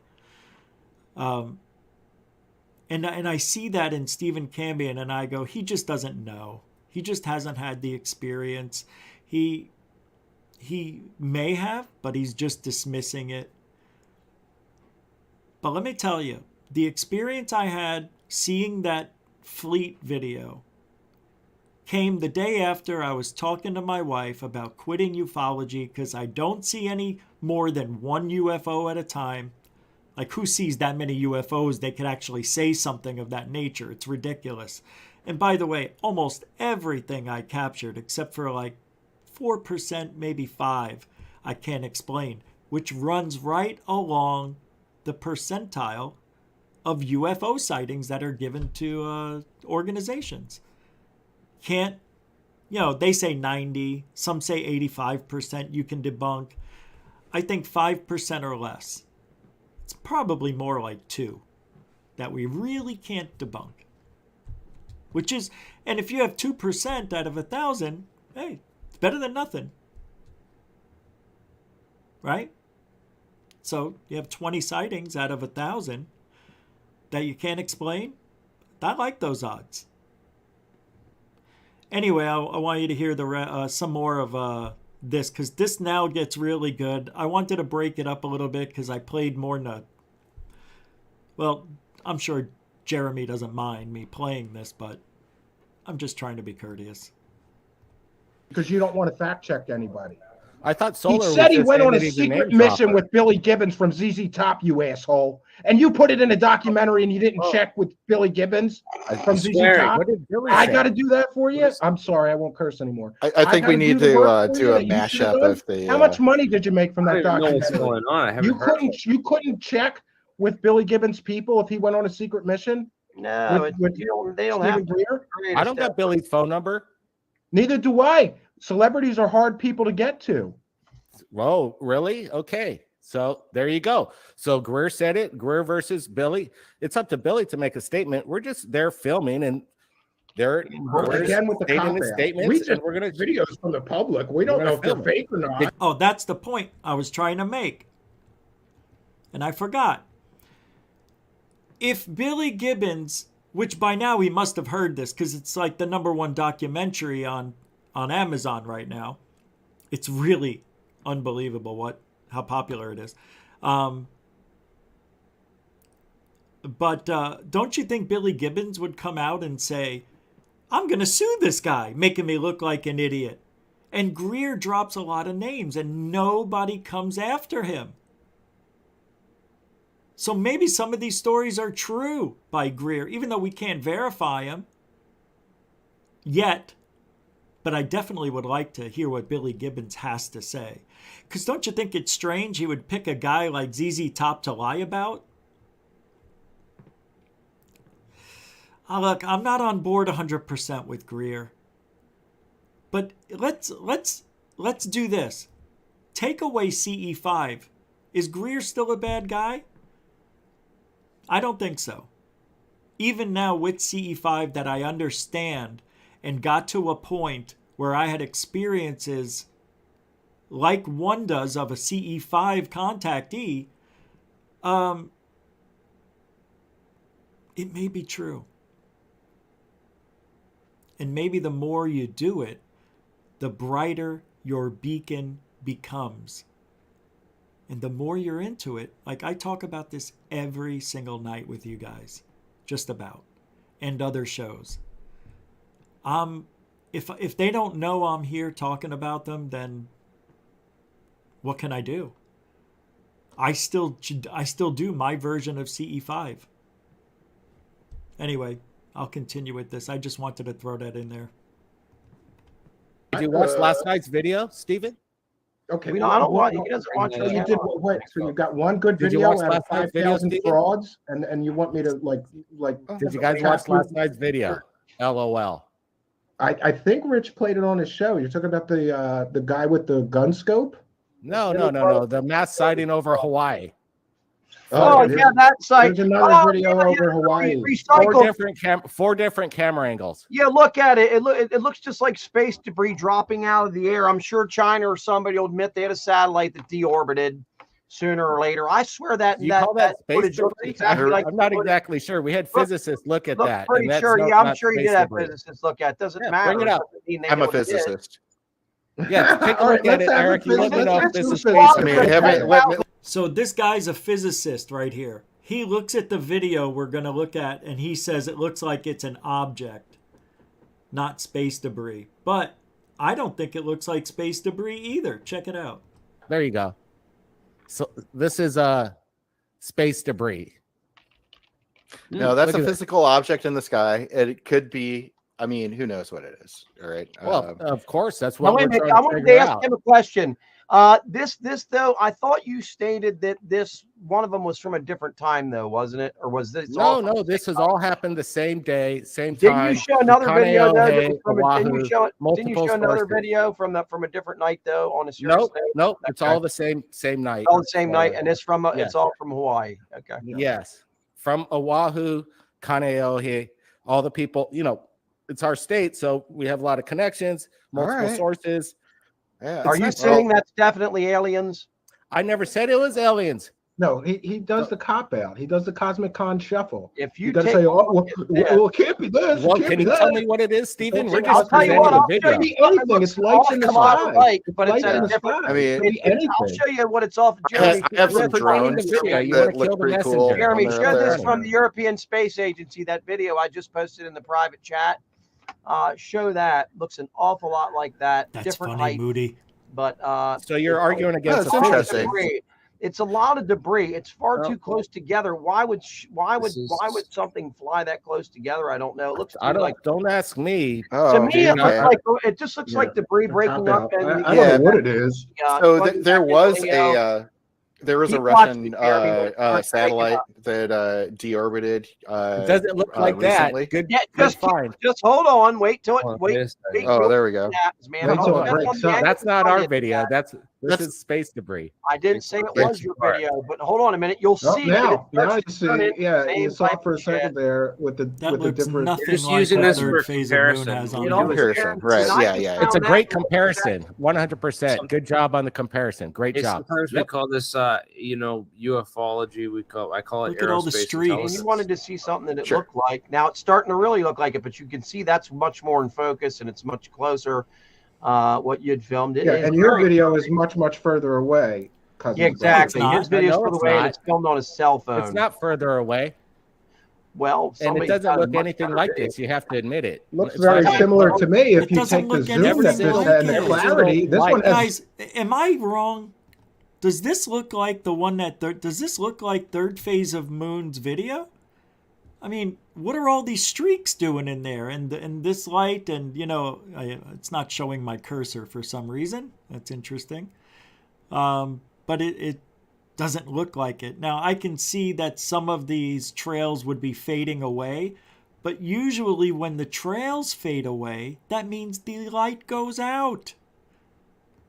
zoom and clarity. Yeah, Yours that is a thing looks garbage. great. And the one that Third Phase has on their thing is 4 different camera angles, and it looks nothing like this with the streaks. We don't see any of this happening, nothing exploding. Video. The Why are we more arguing this about breaks this? You up, guys the wanted more like this- say it's space because- debris, but I don't think Because it of is. your You can't track record stand of it. garbage. Give you That's a awesome. fucking excuse for what you're showing, dude. See, and Steve Cambion just said, because of your track record of garbage, the fake shit exists. Anyway, I can't defend Third Phase anymore. They just get the sightings from the public. If you go back the last 5.5 years, there's no CGI. Nothing that they hate CGI. I know there's people in here now in this chat room that will never, ever, ever like Third Phase of Moon. But I would think that if me and other people, like Alien Addict did a hard debunk on them, and he thinks he debunked one of their sightings as fake and a hoax, which I don't think he did at all. He talks about some of the videos. They want to do the right thing, guys. They made the turn. If you don't want to come along for the ride, don't. Go stick with Secure Team and watch him, make a fool of himself. He doesn't corroborate. He doesn't help the community. These guys are out there doing what we want to do. They traveled across the country to meet Greer and others for 2 months just to make a documentary and get information on things and make connections. Yeah, I don't know, guys. Well, what else? You guys are all critical thinkers, aren't you? It's just interesting. You got 4 different angles of this thing. It seems like the Yeah, lights and are when you consistent. find out just it was like a the pins Russian of satellite S4 that came too, back right? in, it's going to drive you nuts, right? Yeah. Play it Some guy again that and look- stole from his own play that cancer video again, benefit Jeremy, found a and then pin, you and go that's a back big and story to you guys. Look at how That was those the lights first in one. this That was what's video funny are is that's breaking the and they're first one I sporadic. found. There's ones that look much more like yours on here now, and I'm looking more. These lights are very sporadic. They're not consistent like what we're looking at over in Hawaii. Not even close. Oh, dude, These you are gotta remaining- understand this thing. remaining in It takes a position. long period of time. We're just looking at a few seconds of it. If you keep looking and looking, it There's changes. 4 different angles. Some last longer than others. We'll take what we could get. You're God. killing the messenger. What's wrong here? Well, Can't we dude, what just, is like, it then? What are look you at this showing stuff? us? What is it? What do you think it is? I want to hear your. No, he won't say what it is because He it's a won't. cop-out. Yeah, He's I mean, they're interesting lights in the sky. Wait a second. Stephen Cambion says they're doing the old Cosmic Con shuffle. They're backpedaling. They don't know. They don't have an answer. Nobody does. Just because somebody doesn't have an answer doesn't mean they're hoaxing and lying.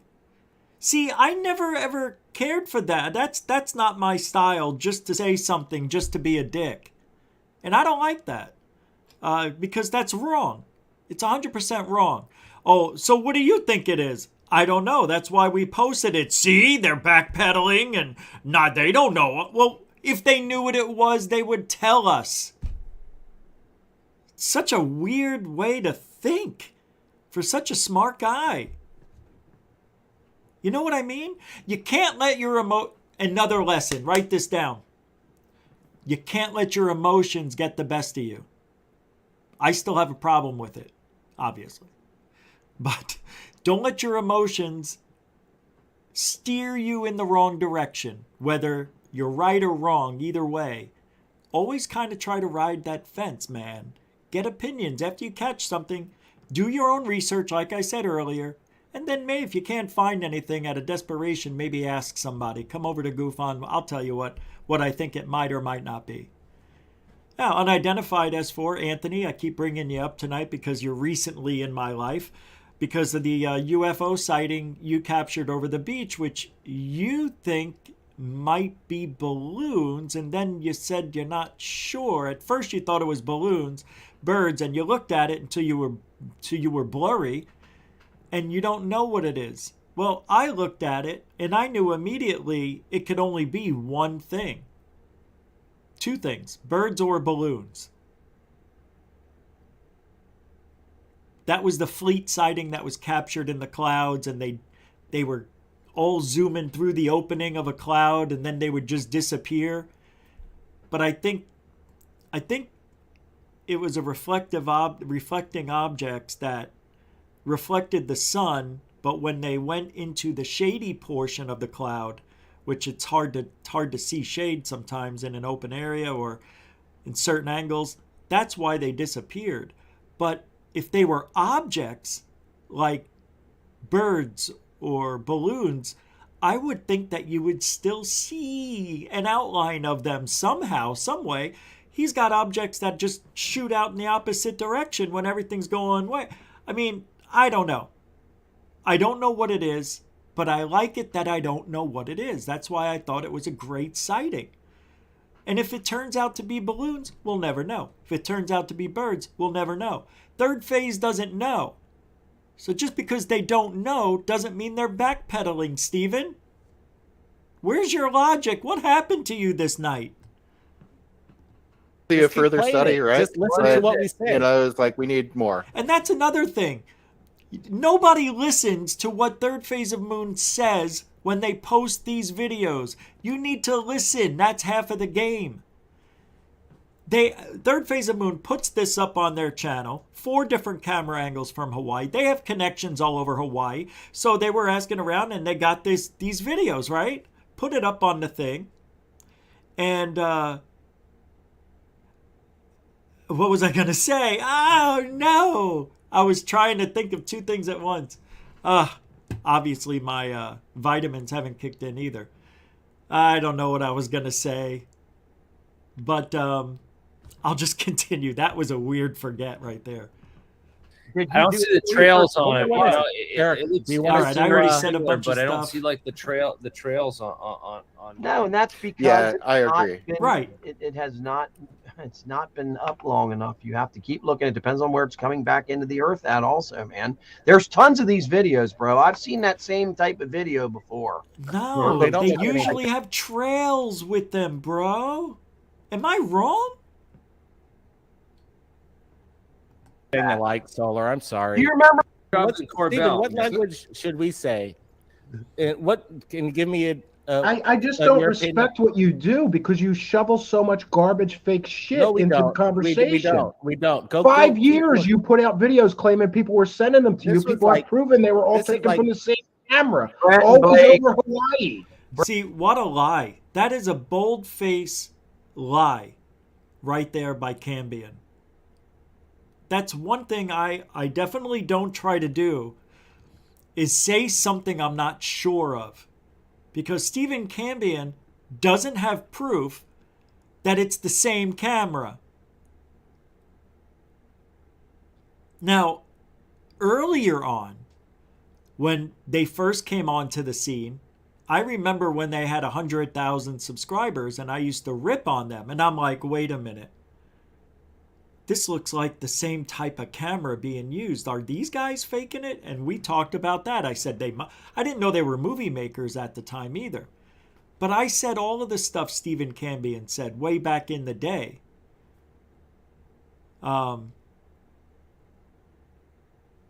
But to say that, you need to have proof. He's just blanketing all their work.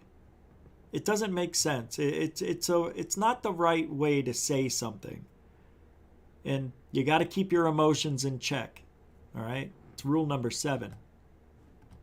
Brett What a Blake, coincidence. Come you on, guys man. don't remember when you had the alien hanging under the bumper of the car, for God's Of course sake? we did. We removed that a long Yeah. time ago. Come on, Alien bro. underneath I the remember car. you You guys just don't had- care if it's And you know what? You You don't guys care if it's paid fake a as long lot as of it's money money. doing it. You guys made a lot of money doing it, but you also fooled a lot of people. Yeah, good for Hey, you. the That's reason your why goal. we're here collecting this evidence is what you're Change. watching right now. The only reason GUFON has told me you guys have changed, and I've watched you guys. You have changed, but I still think you go back to the bullshit if you have to. You know what? Yeah, you know, That's all another the thing trying with to- Stephen. all With you Stephen, want, but hey, they got to 800,000 subscribers. Well, somehow. yeah. yeah, but if I just threw garbage out every week, I could probably do that too. If I didn't do any Right. work, just put it out. All right, you guys go watch the rest of that over there. It's a good couple hours long. And interesting conversation. It gets heated again. All right, I'm going to get over to Greer now because, look, this is an incredible video. I was really shocked on what Greer was saying. He actually sounded more sane than ever. So I'm going to play this. Some of you may have seen it, but the conversation is really good. Let me see if this is working. I hate that doesn't work like that anymore. All right, I think I'm going to just skip ahead.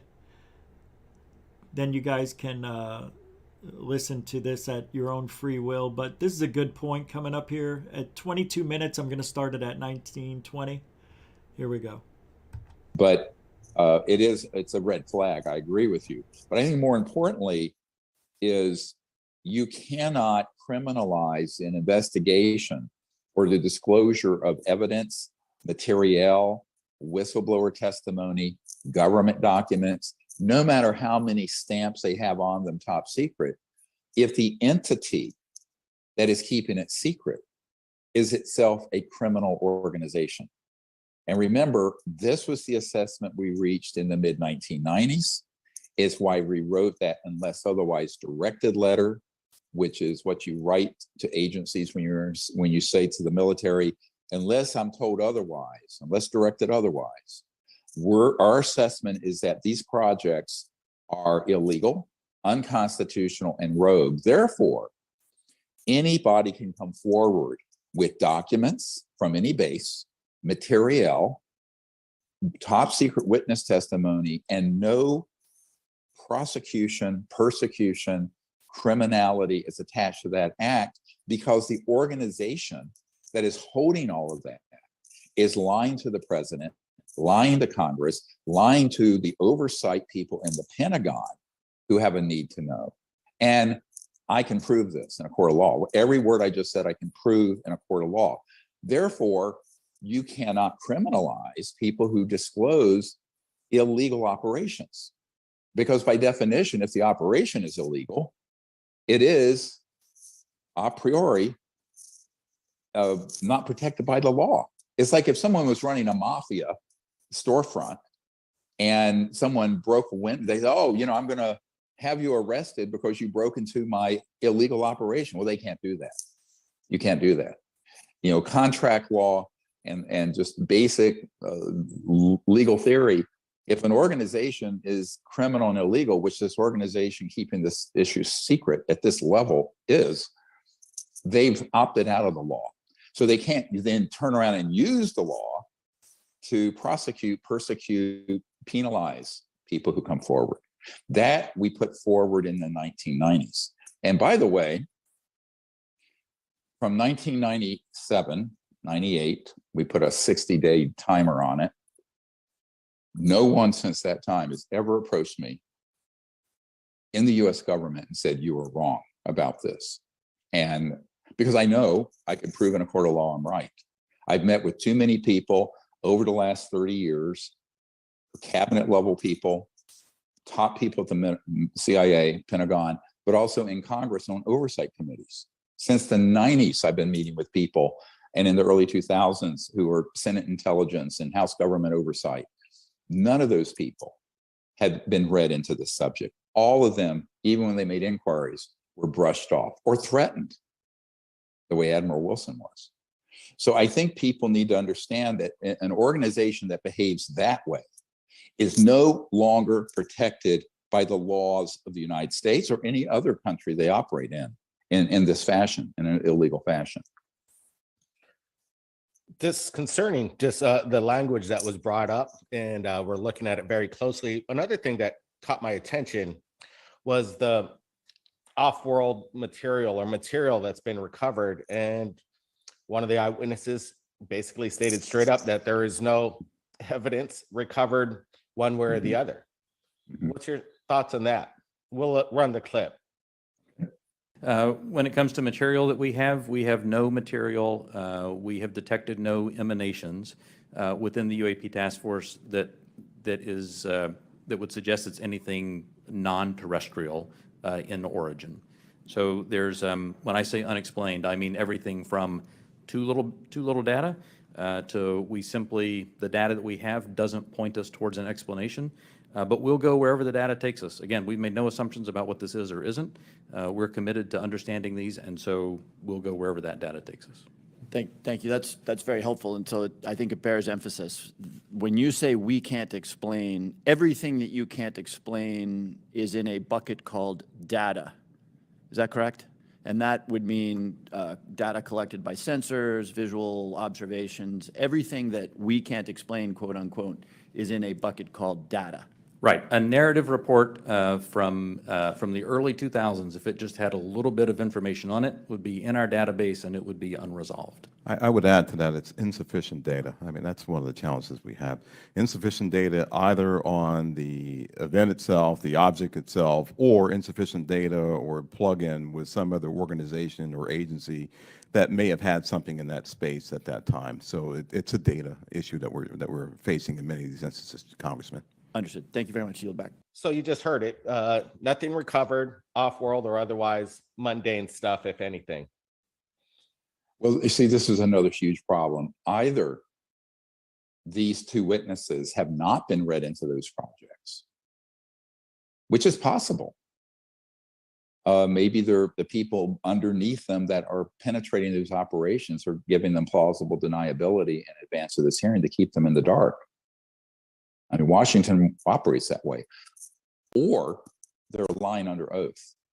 So again, I get back to my opening comment. There is so much abundant evidence and direct firsthand testimony and even documents that are top secret that we've gotten about the retrieval of such material and the study of it. There are reams and reams of information on this that I've been providing and giving heads up to these investigators where they're located, where the SCIFs, the secure communication information facilities are, and the deep underground military bases, the dumps, are located that are holding this material. And they now know. Now, whether or not these two witnesses have had the people under them or in other parts of the government not read them in on that, it's possible. I have not had a conversation with either of these two witnesses. But if they don't know, well, that's a complete failure of being a proper manager and a proper leader and an administrator. Then why are they being called in front of Congress to testify at all? But if they do know, and they have been read into this, then they lied under oath. And that's, of course, a federal criminal offense. So it's basically SCI, sensitive compartmentalized information. And we don't know. Maybe these two witnesses don't have access to some of these other projects that are above top secret. So either they're lying. Possible. Yeah. So but there are people working underneath them who are hooked into that system I'm dealing with. So the question is, where is the breakdown on intelligence? And if there is one, then they need to fix it before they go in front of the Congress and the American people again. Or there's a problem with deception happening. But you don't have any other choices on this. You know, and there's a statement that was interesting where they said that there's an authoritative that they answer to, but we didn't get that person's name and who's that authoritative. Let's bring up another statement about the UAP phenomenon, whether the military has engaged them with any kind of firepower, or have they engaged them militarily? And again, there was a reaction said that there was none whatsoever. Have we engaged in military action against the UAP as far as some of the information you've received? Let's listen to the clip and let's kind of body language this. So we don't even put out a alert saying, U.S. Identify yourself. You are, within our flight path or something like that. We haven't said anything like that. We've not put anything out like that. Generally speaking, for example, in the video that we showed earlier, it appears to be something that is, unmanned, appears to be something that may or may not be in controlled flight. And so we've not attempted any communication with that. Okay, so, and I assume we've never discharged any armaments against a UAP, correct? That's correct. So there you go. They're admitting that we haven't shot. Again, is this information that they're not privy to? Well, again, that's a completely false statement. It's demonstrably false. We have the testimony of Merle Shane McDowell, who was at the Atlantic Command, underneath the SINC Atlantic Command, Admiral Harry Train, when we scrambled jets in the early 1980s and fired on a UFO off the coast of Newfoundland that was on 5 radar stations. We scrambled jets, fighter jets, who did fire on it, but we did not successfully down it. And he is on the record, and we have other events where there's documentation and top secret military personnel in the Disclosure Project. I mean, go to my YouTube channel and you'll see. We have people like others who have actually been on retrieval teams. I just presented this new top secret witness who was in the 2000s, was on a retrieval team, recovering both extraterrestrial but also man-made UFOs that were roughly triangular, that were electromagnetic field propulsion devices. And all of that we presented at the conference last month in Arizona, in which that information has also been handed off to the government investigators. So there are many, many, many cases like this over the years. In fact, thousands of cases where this has happened. And so for these people to say they have no knowledge of anything, anyone who would just do a cursory review of the UFO literature that is out there in the public domain would know that that is a false statement. But again, and I'm not trying to just dump on government people all the time, but I've seen enough just utter slacker incompetence in government that it's feasible, it's possible that these people have not gotten any of that information. But if that's the case, they need to be replaced with someone who at least knows how to read the case files and evidence that are extant, that are freely available from very credible sources. So now I think the way they couched it, though, is that I don't have any, in other words, the very narrow scope of this sort of dog and pony show, which is acting like we're basing everything we know on this, on these 400 cases that they keep citing. When, of course, in the literature, there are over 4,000 aircraft encounter cases and radar cases already. There are numerous of them, such as Mr. Callahan and the Japan Airlines event, and I have the radar tape. And military jets were scrambled to Alaska for that event, if you read our material.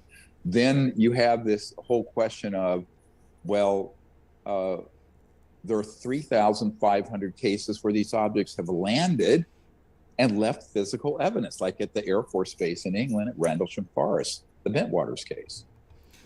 All right, guys, you could watch the rest of that at Third Phase of Moon. It's an incredible interview with Greer. It goes on for an hour and 20-something minutes. And glad to see that. Oh, man. So I have this, I'm going to play something for you. This is from Daniel Sheehan on the UAP hearings, a little tidbit. Lou Elizondo is principal advisor on UFOs to U.S. Space Command. Did you know that?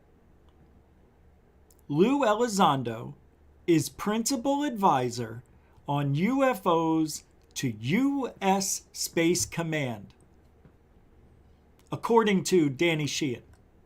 I think I have it queued up at the right place. Hold on, let me see. Nope, I had it at the wrong place. Let me get there. Here it is, 1 hour and 4 minutes. And this comes from the other side of midnight. It's just audio. In 5 seconds. 4, 3, 2, 1. Whoops. Double goosh. Couldn't he join us by phone? Richard's phone is a cordless setup, and it's likely that the battery would run down before he actually could contribute to the show. But I told him he should have a hard line, but he's working on it. Well, I think, with all of his expertise, I'd like to ask Danny Sheehan if he's, I'm sure he's thought about this quite a bit. Danny, if you were designing the investigation the way it should be, how would you design it? Who would be in charge of it? And just tell us what you've thought about that, if you have. Well, actually, I've had a number of discussions about this because it turns out that Lou Elizondo, whom I represent, is in fact the principal advisor on UFOs to the U.S. Space Command. What? And one of the tasks that they have is trying to figure out how to assemble various task forces to look into specific pieces of this. Yeah, well, let's not get overly excited here, because he said the same thing that was being talked about with Lou Elizondo supposedly running ATIP. We all know that's not true. We all know he didn't run ATIP. He had special assignments. He may have just, sitting at home one day working on his car. Hey, Lou, this is Hal. Can you go check something out? Go to the office. And somebody's reporting something, one of these pilots. Can you go check it out? It's all paid for. Don't worry about it. I got you all hooked up. And that's what he did.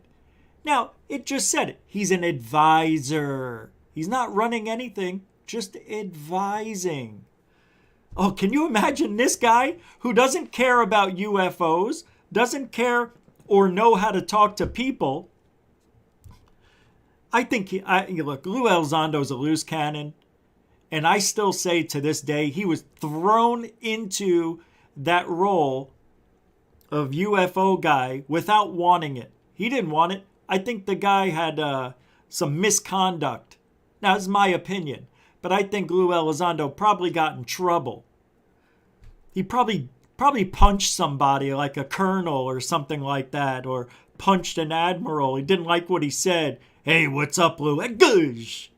All I said was, what's up? I thought you said, keep your chin up. And I don't like people telling me that. It's because of my hair?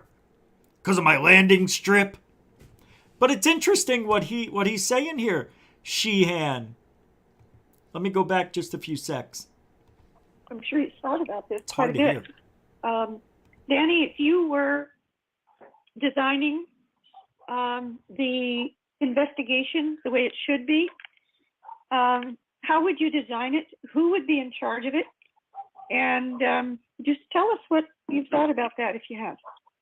Well, actually, I've had a number of discussions about this because it turns out that Lou Elizondo, whom I represent, is in fact the principal advisor on UFOs to the U.S. Space Command. And one of the tasks that they have is trying to figure out how to assemble various task forces to look into specific pieces of this whole phenomenon. So I've had actual direct conversations about this very subject. The things that I've pointed out is that it's absolutely essential to not allow the only source of investigating this phenomenon to be inside the United States military, because it completely skewers the analysis of this phenomenon. This is a consequence of the United States being a national security state. Since the passage of the National Security Act of 1947, and even though the total rationale for the creation of the National Security Act of 1947, which went on to create the Central Intelligence Agency and later the NSA, et cetera, was ostensibly to forestall the Soviet Union from taking over the world, allegedly.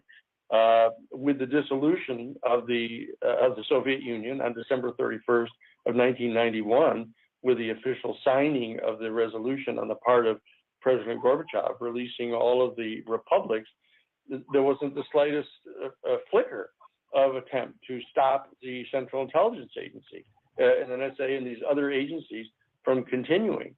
And that rather than even consider disbanding them, what they did is they determined that they had to be increased in their funding so that they could establish full spectrum dominance over the whole planet. And then we know that that's what they did in the 1992 United States Defense Department Policy Planning Guidance document. It was created out of the Defense Department under then Secretary of State Dick Cheney. So the very first thing I would say is that we have to take this out from under the exclusive control of the United States military. And by the way, I just one quick comment before you continue, because it's really relevant, came out of the hearing, and it was another shocker, and that was that one of the members of Congress on the subcommittee, I found it interesting, it was subcommittee on counterterrorism, counterintelligence, and proliferation. Counter-proliferation, but counterterrorism included this subcommittee. But one of the members on the subcommittee asked the two witnesses with all of their high-level clearances if they either had in their database or planned to have in their database any data on UFOs, UAPs, orbs, whatever, outside of the military and presumably also intelligence community, i.e. the general public. And they said no. Right. And specifically, they said, I believe it was Moultrie, but one of the two of them said, no, our protocols are going only to allow into our database the, quote, data that we control. And therefore, no, not outside. The data we control.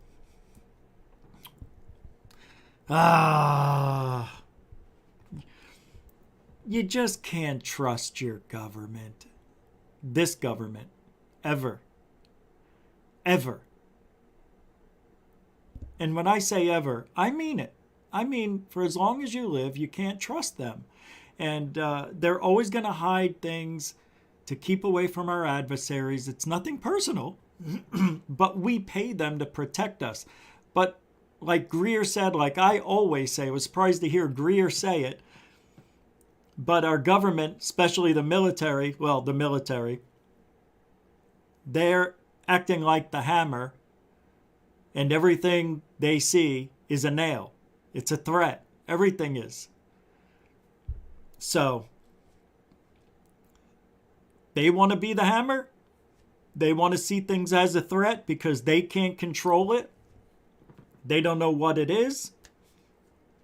And they don't know how to actually study it. And I find that weird because if they were seeing them every day, just about, for 2 years, according to Ryan Graves,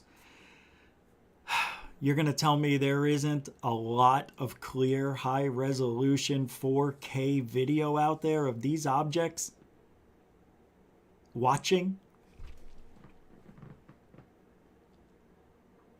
Sorry. It's all lies, guys. Everything we saw the government do last Tuesday Really. It wasn't for us. It was more like the first step. It's for the general population, people who don't study this field. That's all it was. I want to thank David Wilcox for the, I believe it's an $8 PayPal support. And he got a P900, the Nikon P900 for 650 Canadian with a case, a tripod, 3 batteries, and a 128 gig card strap. Yeah, that's about right. Yeah, 650 is about right for all that. Good for you, man. And thank you for the PayPal support. I really appreciate that. Anyway, it is what it is. We've heard a couple of things tonight on GUFON-U, GUFON University. We went over 7 things that are really important. And they were, who are you? Critical thinking. You got to know who you are. If you're a person who believes blindly in fairies, in things that have never been proved, this may not be the field for you. And you may just want to stay on the sidelines.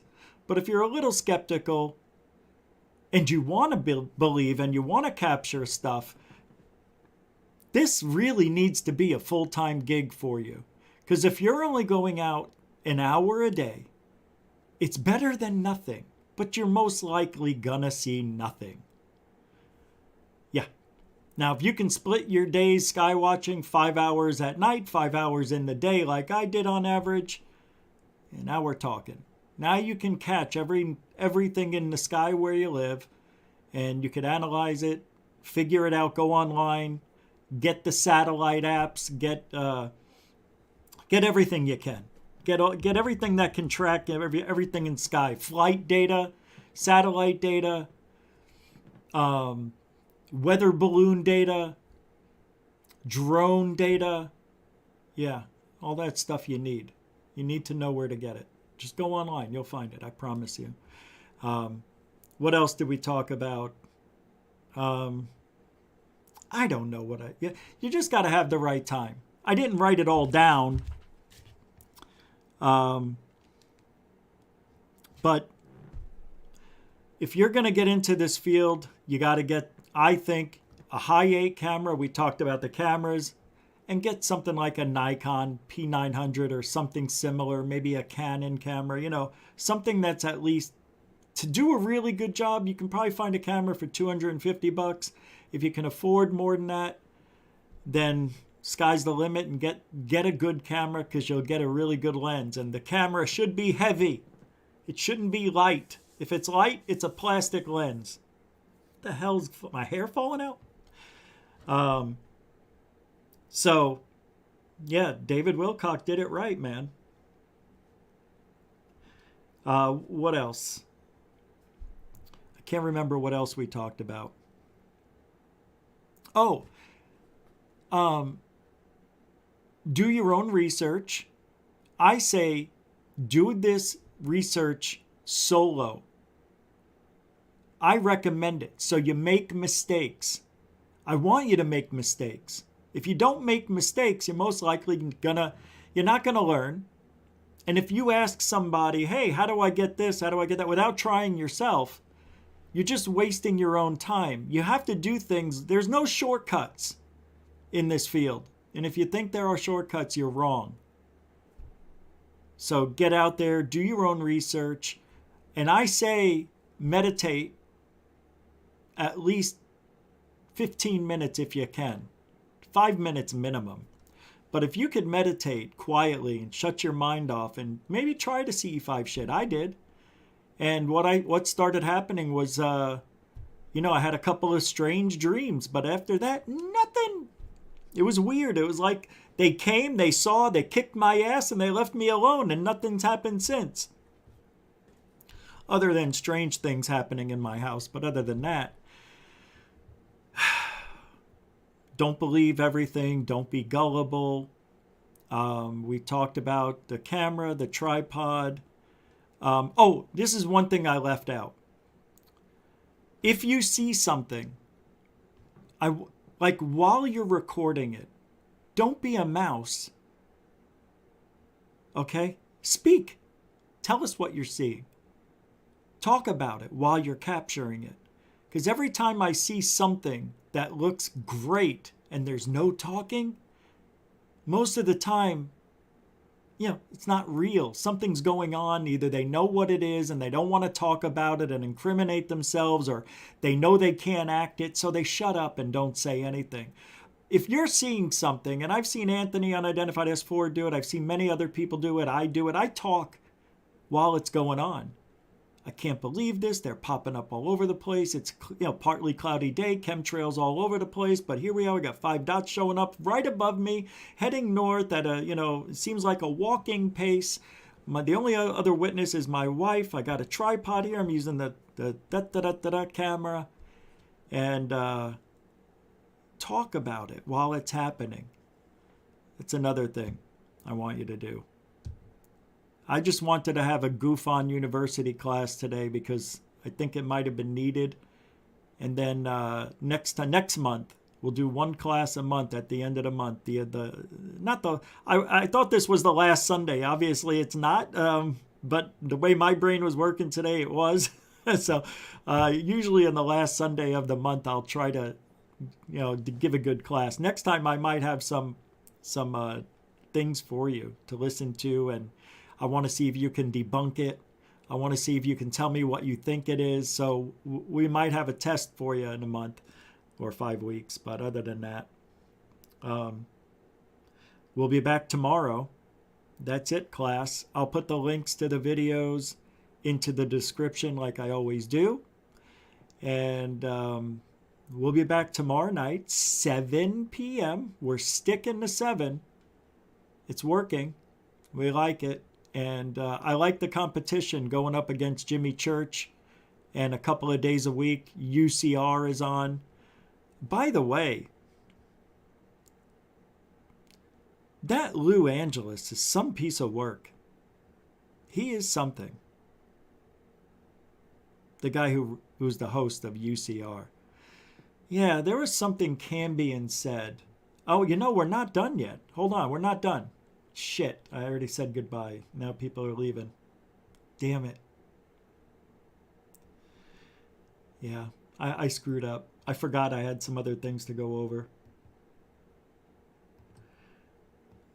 Did I already? I think I played this clip. Let me see something here.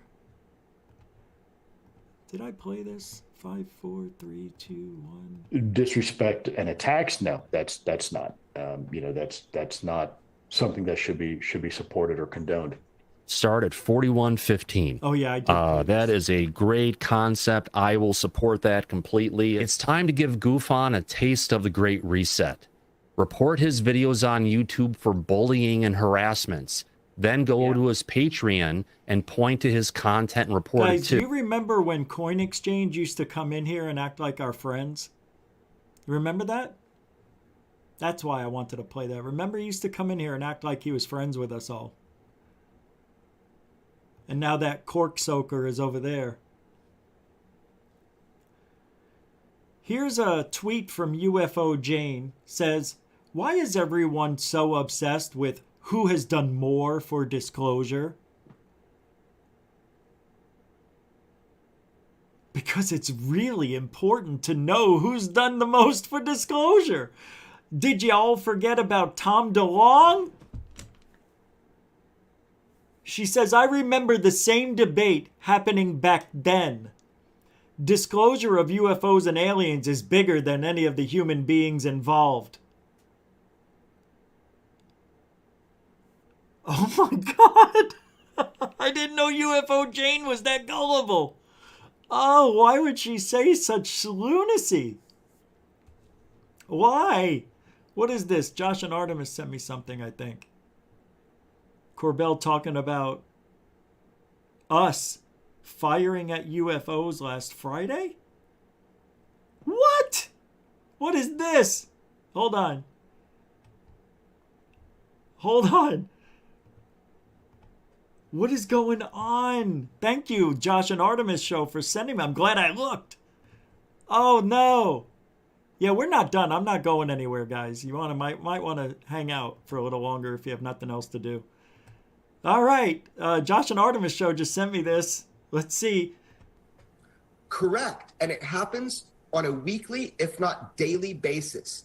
So you have to understand, we are protecting ground troops. So in certain areas of the world. So certain things that come in proximity to those ground troops, it is just They're treated as hostile. Do we, because time is limited, do they fire back? Have they ever fired back? That's we'll talk about. I'm going to pass on that question at this moment. But no, What? there's no aggressive. That means yes, doesn't it? Yes, it does. What happened? What happened? That means yes, doesn't it? No. Uh-oh. I think I'm having an internet problem. Is that it? Oh, that's it? This is fact. I have seen the logs. I have seen the videos. We have attempted shoot downs of UAPs on a regular basis. We're talking as recently as last Friday. Wait, what? Wait, what? Wait, what? He just said we recently had attacked UFOs as of a week ago?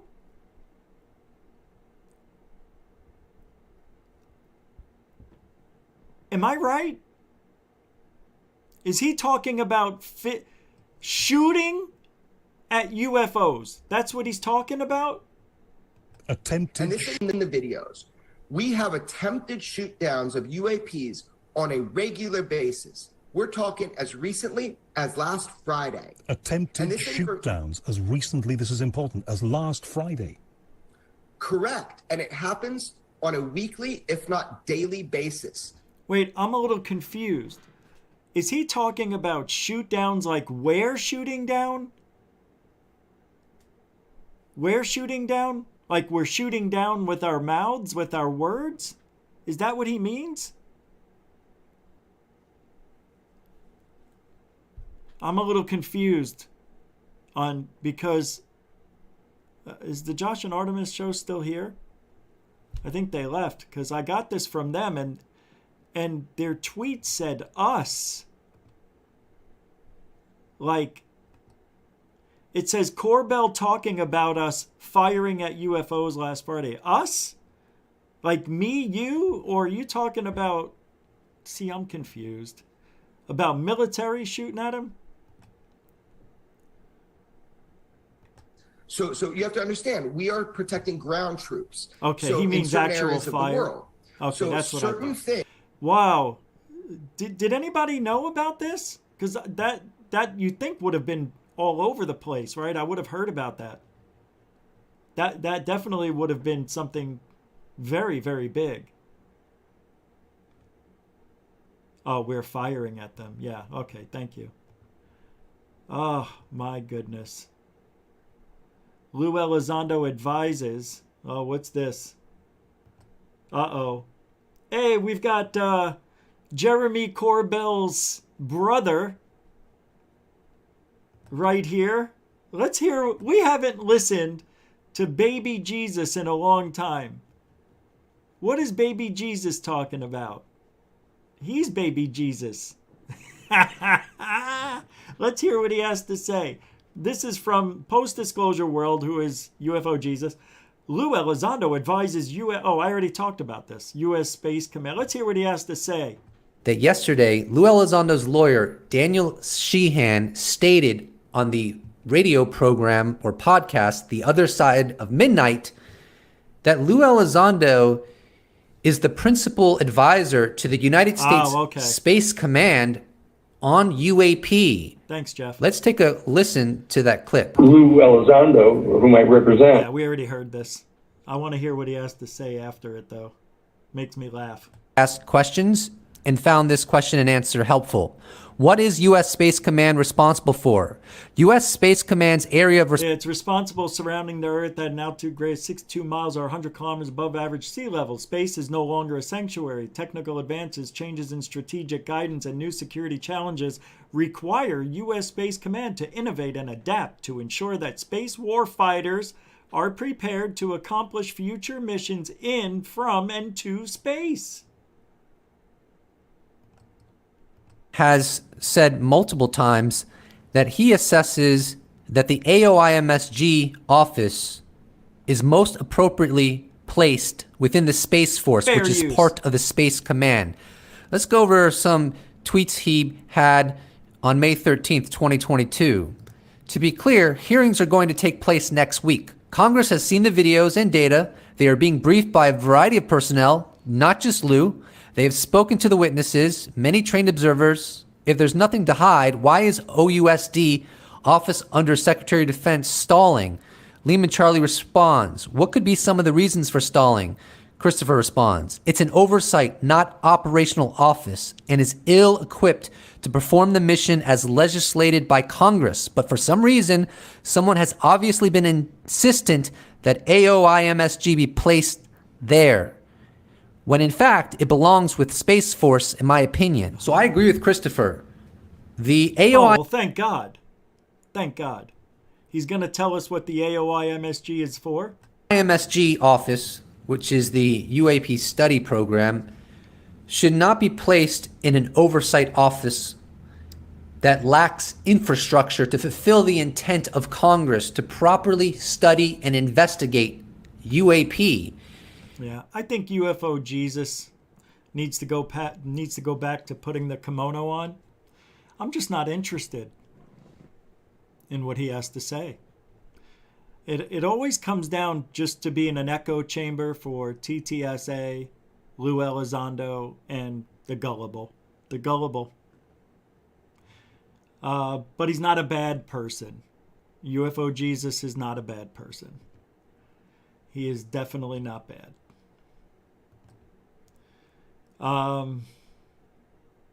Here's an interesting tweet from King Milkfart. I have still yet to see one single shred of evidence to even remotely suggest that Lou Elizondo does not have the ability to see through the eyes of any bald eagle in the United States that he chooses at will at any given time should he wish to do so. Yeah, because didn't Lou Elizondo say he can remote view through a bald eagle? Right? Isn't that what he said? Technically, he is 420 Jesus, yeah. He really is 420 UFO Jesus. Yeah, and he's also a vegetarian. Can't you tell? The guy looks, he looks like he hasn't seen red meat since he was born. Here's something I think everybody would want because they're giving a really good deal on this right now. And I don't know if you guys care about this, but TV Psychic, Kathy Roller, she says right now, get 2 psychic reading gift certificates for only $90. Keep one for yourself and give one to a friend or family member. There's no expiration date. Oh, that's great. Well, thank you, psychic medium, Kathy Roller. Let's take a look at her website. Can we do that? See, I got to stop, and now I got to reshare it because my button won't work. 5, 4, 3, 2, go. Here we go. All right, so we're on the home page. I'm scrolling. We can't move anywhere. About. Haunted Destinations. This is the only page. Psychic medium Kathy Roller has been a professional psychic medium for over 30 years. Kathy has worked on murder cases and found missing children with her gift.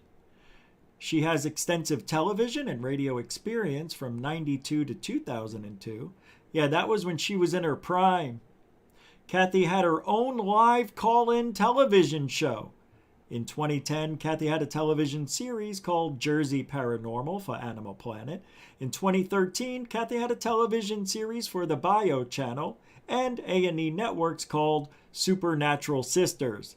Currently, Kathy has a television series on Amazon Prime Video called Haunted Destinations, where Kathy and her paranormal team investigate America's most haunted locations.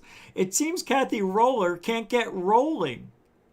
She has a TV show for a year, canceled. Psychic TV show, canceled. She has a shop here. We can go shopping. Ah, Kathy Roller. Special 2 phone readings for $200. The value ends tonight. Tonight. I clicked on it. Oh, that's Kathy Roller? Yep. It's always about the hair. You could tell a lot of psychics have this hair. Yeah, it just pours out like lava out of a volcano. Just drips along the front. You got the dripping bangs. You got the poodle haircut. And what do they call this? The shunned? Or what is that dog called?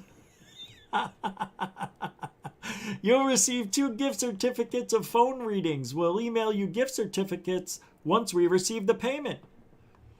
Nice. Let's go back. FaceTime reading, $150. How long do you get? Let's take a guess. I don't know, but I'm going to say 20 minutes. Everyone that buys a reading will receive a gift certificate in their mail. That way you can call your book or your appointment at any time, or email for a quicker appointment, kathyrollerbio@gmail.com. There's no expiration date. We accept all major credit cards. Hit the PayPal button. I'll give you a choice to use debit, credit, or PayPal. You don't have to have a PayPal account to check out PayPal, so PayPal me later. I offer, once you hit the PayPal button, she will give you the option to fill out your name, address, and then give you a choice to pick debit or credit. Also, do readings in the UK, Canada, and Australia. How many minutes is that phone call?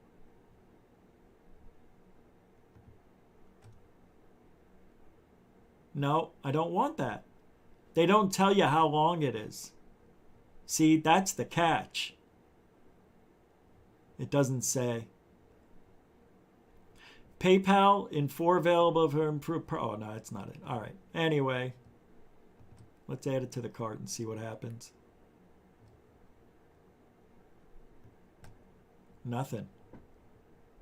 View the cart. $150. Yeah, it doesn't tell you how long it is. I need to know how long that reading is for. That's not cool. Why am I talking about this?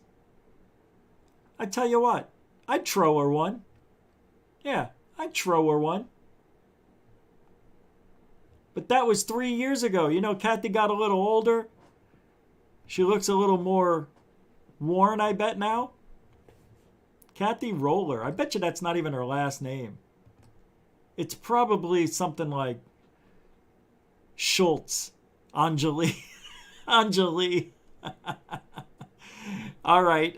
Here's another one. This is from Andy at New York UAP Discussions. The guy with the attitude that shouldn't have an attitude.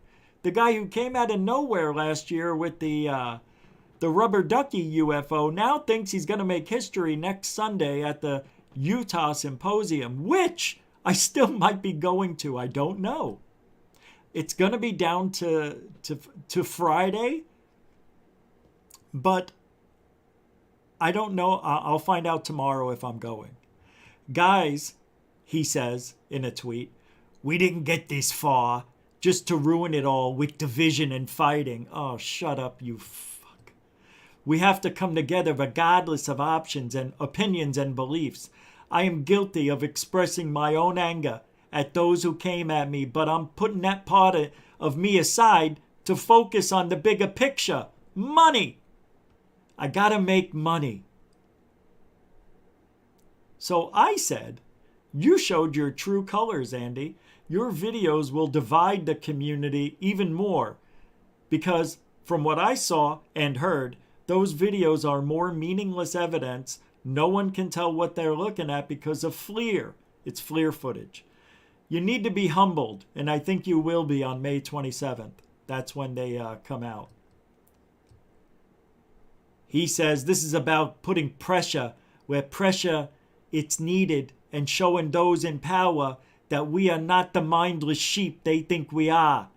To get this moving forward, we all got to work together. Oh.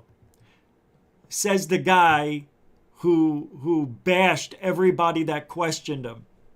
Says the guy who gave us balloons on a video and called it a rubber duck. Says the guy who is charging you to see his videos instead of doing the right thing and letting us see it for free. Unbelievable. Hypocrite. Andy, you're a hypocrite. And your videos are going to divide everybody again. They're not going to bring us together. Your videos are going to suck.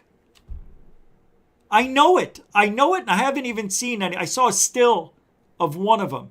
And it's like every other freaking dot FLIR footage you've ever seen. It is a zero. You are showing us and will show us zip, nada, nothing. We will not be able to know. And oh, well, we're going to have all this data. We've had actual people look at this, physicists and scientists and all these other guys who did all this data. What data? Data that takes regular math. Oh, like 1 mile in 60 seconds, so that's 60 miles an hour. That doesn't seem too UFO. Oh, over here it went 65 miles an hour, so a little faster. The propulsion system must have kicked in. Yeah, we're not going to see anything make right-angle turns. We're not going to see an object go from 80,000 to 5 feet in a second. We're not going to see anything disappear or splash into the water. Splash, splash. We're not going to see that. We're not going to see anything but white globs of bullshit. Oh, I got dizzy. Another bullshitter charging money for... God, I can't wait. I hope I go. I hope I go.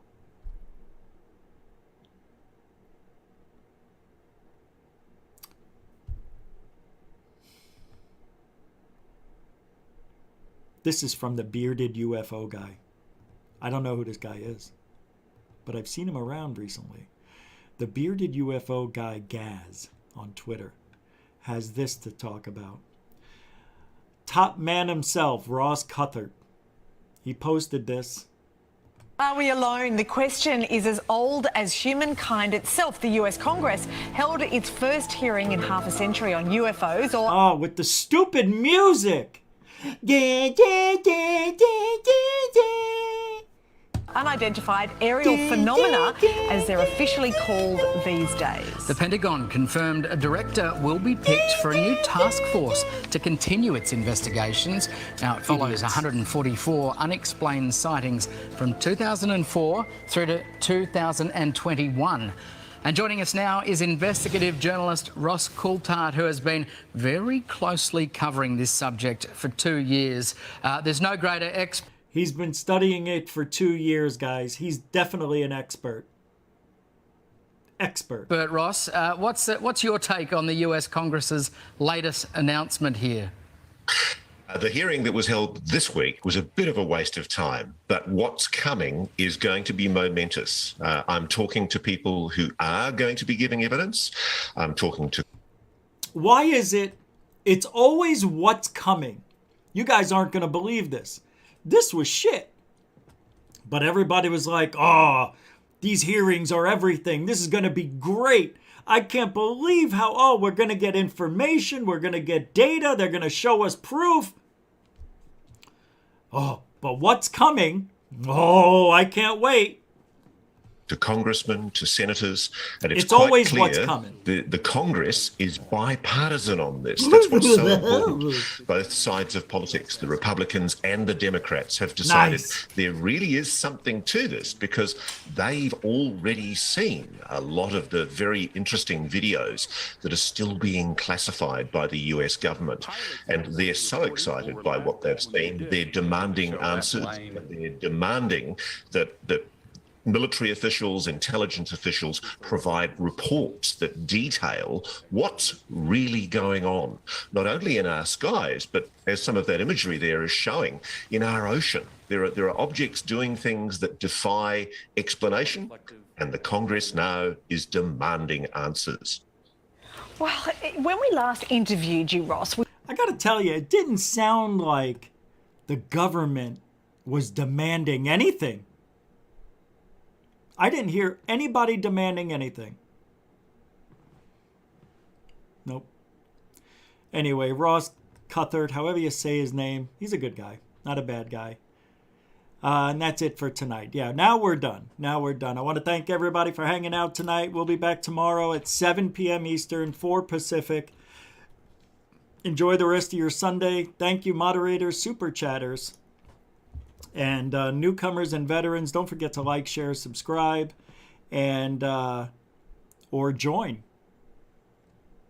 And I just got $1 on PayPal. Thank you, Nathan. You didn't have to do that.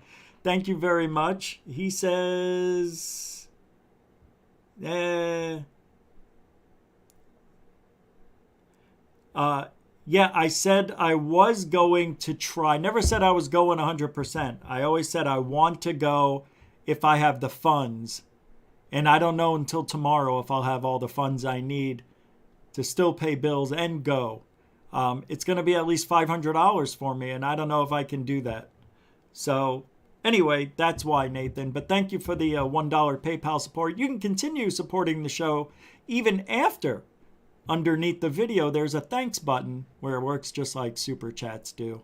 And if you want to support the show, you could also use PayPal, Cash App, become a GUFON Patreon member, or buy us a nose.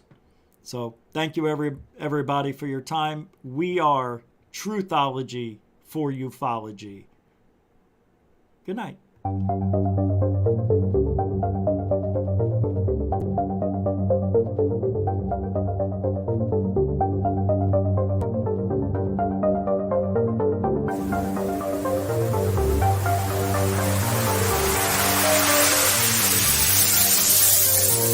There's a good thing. It's rotating.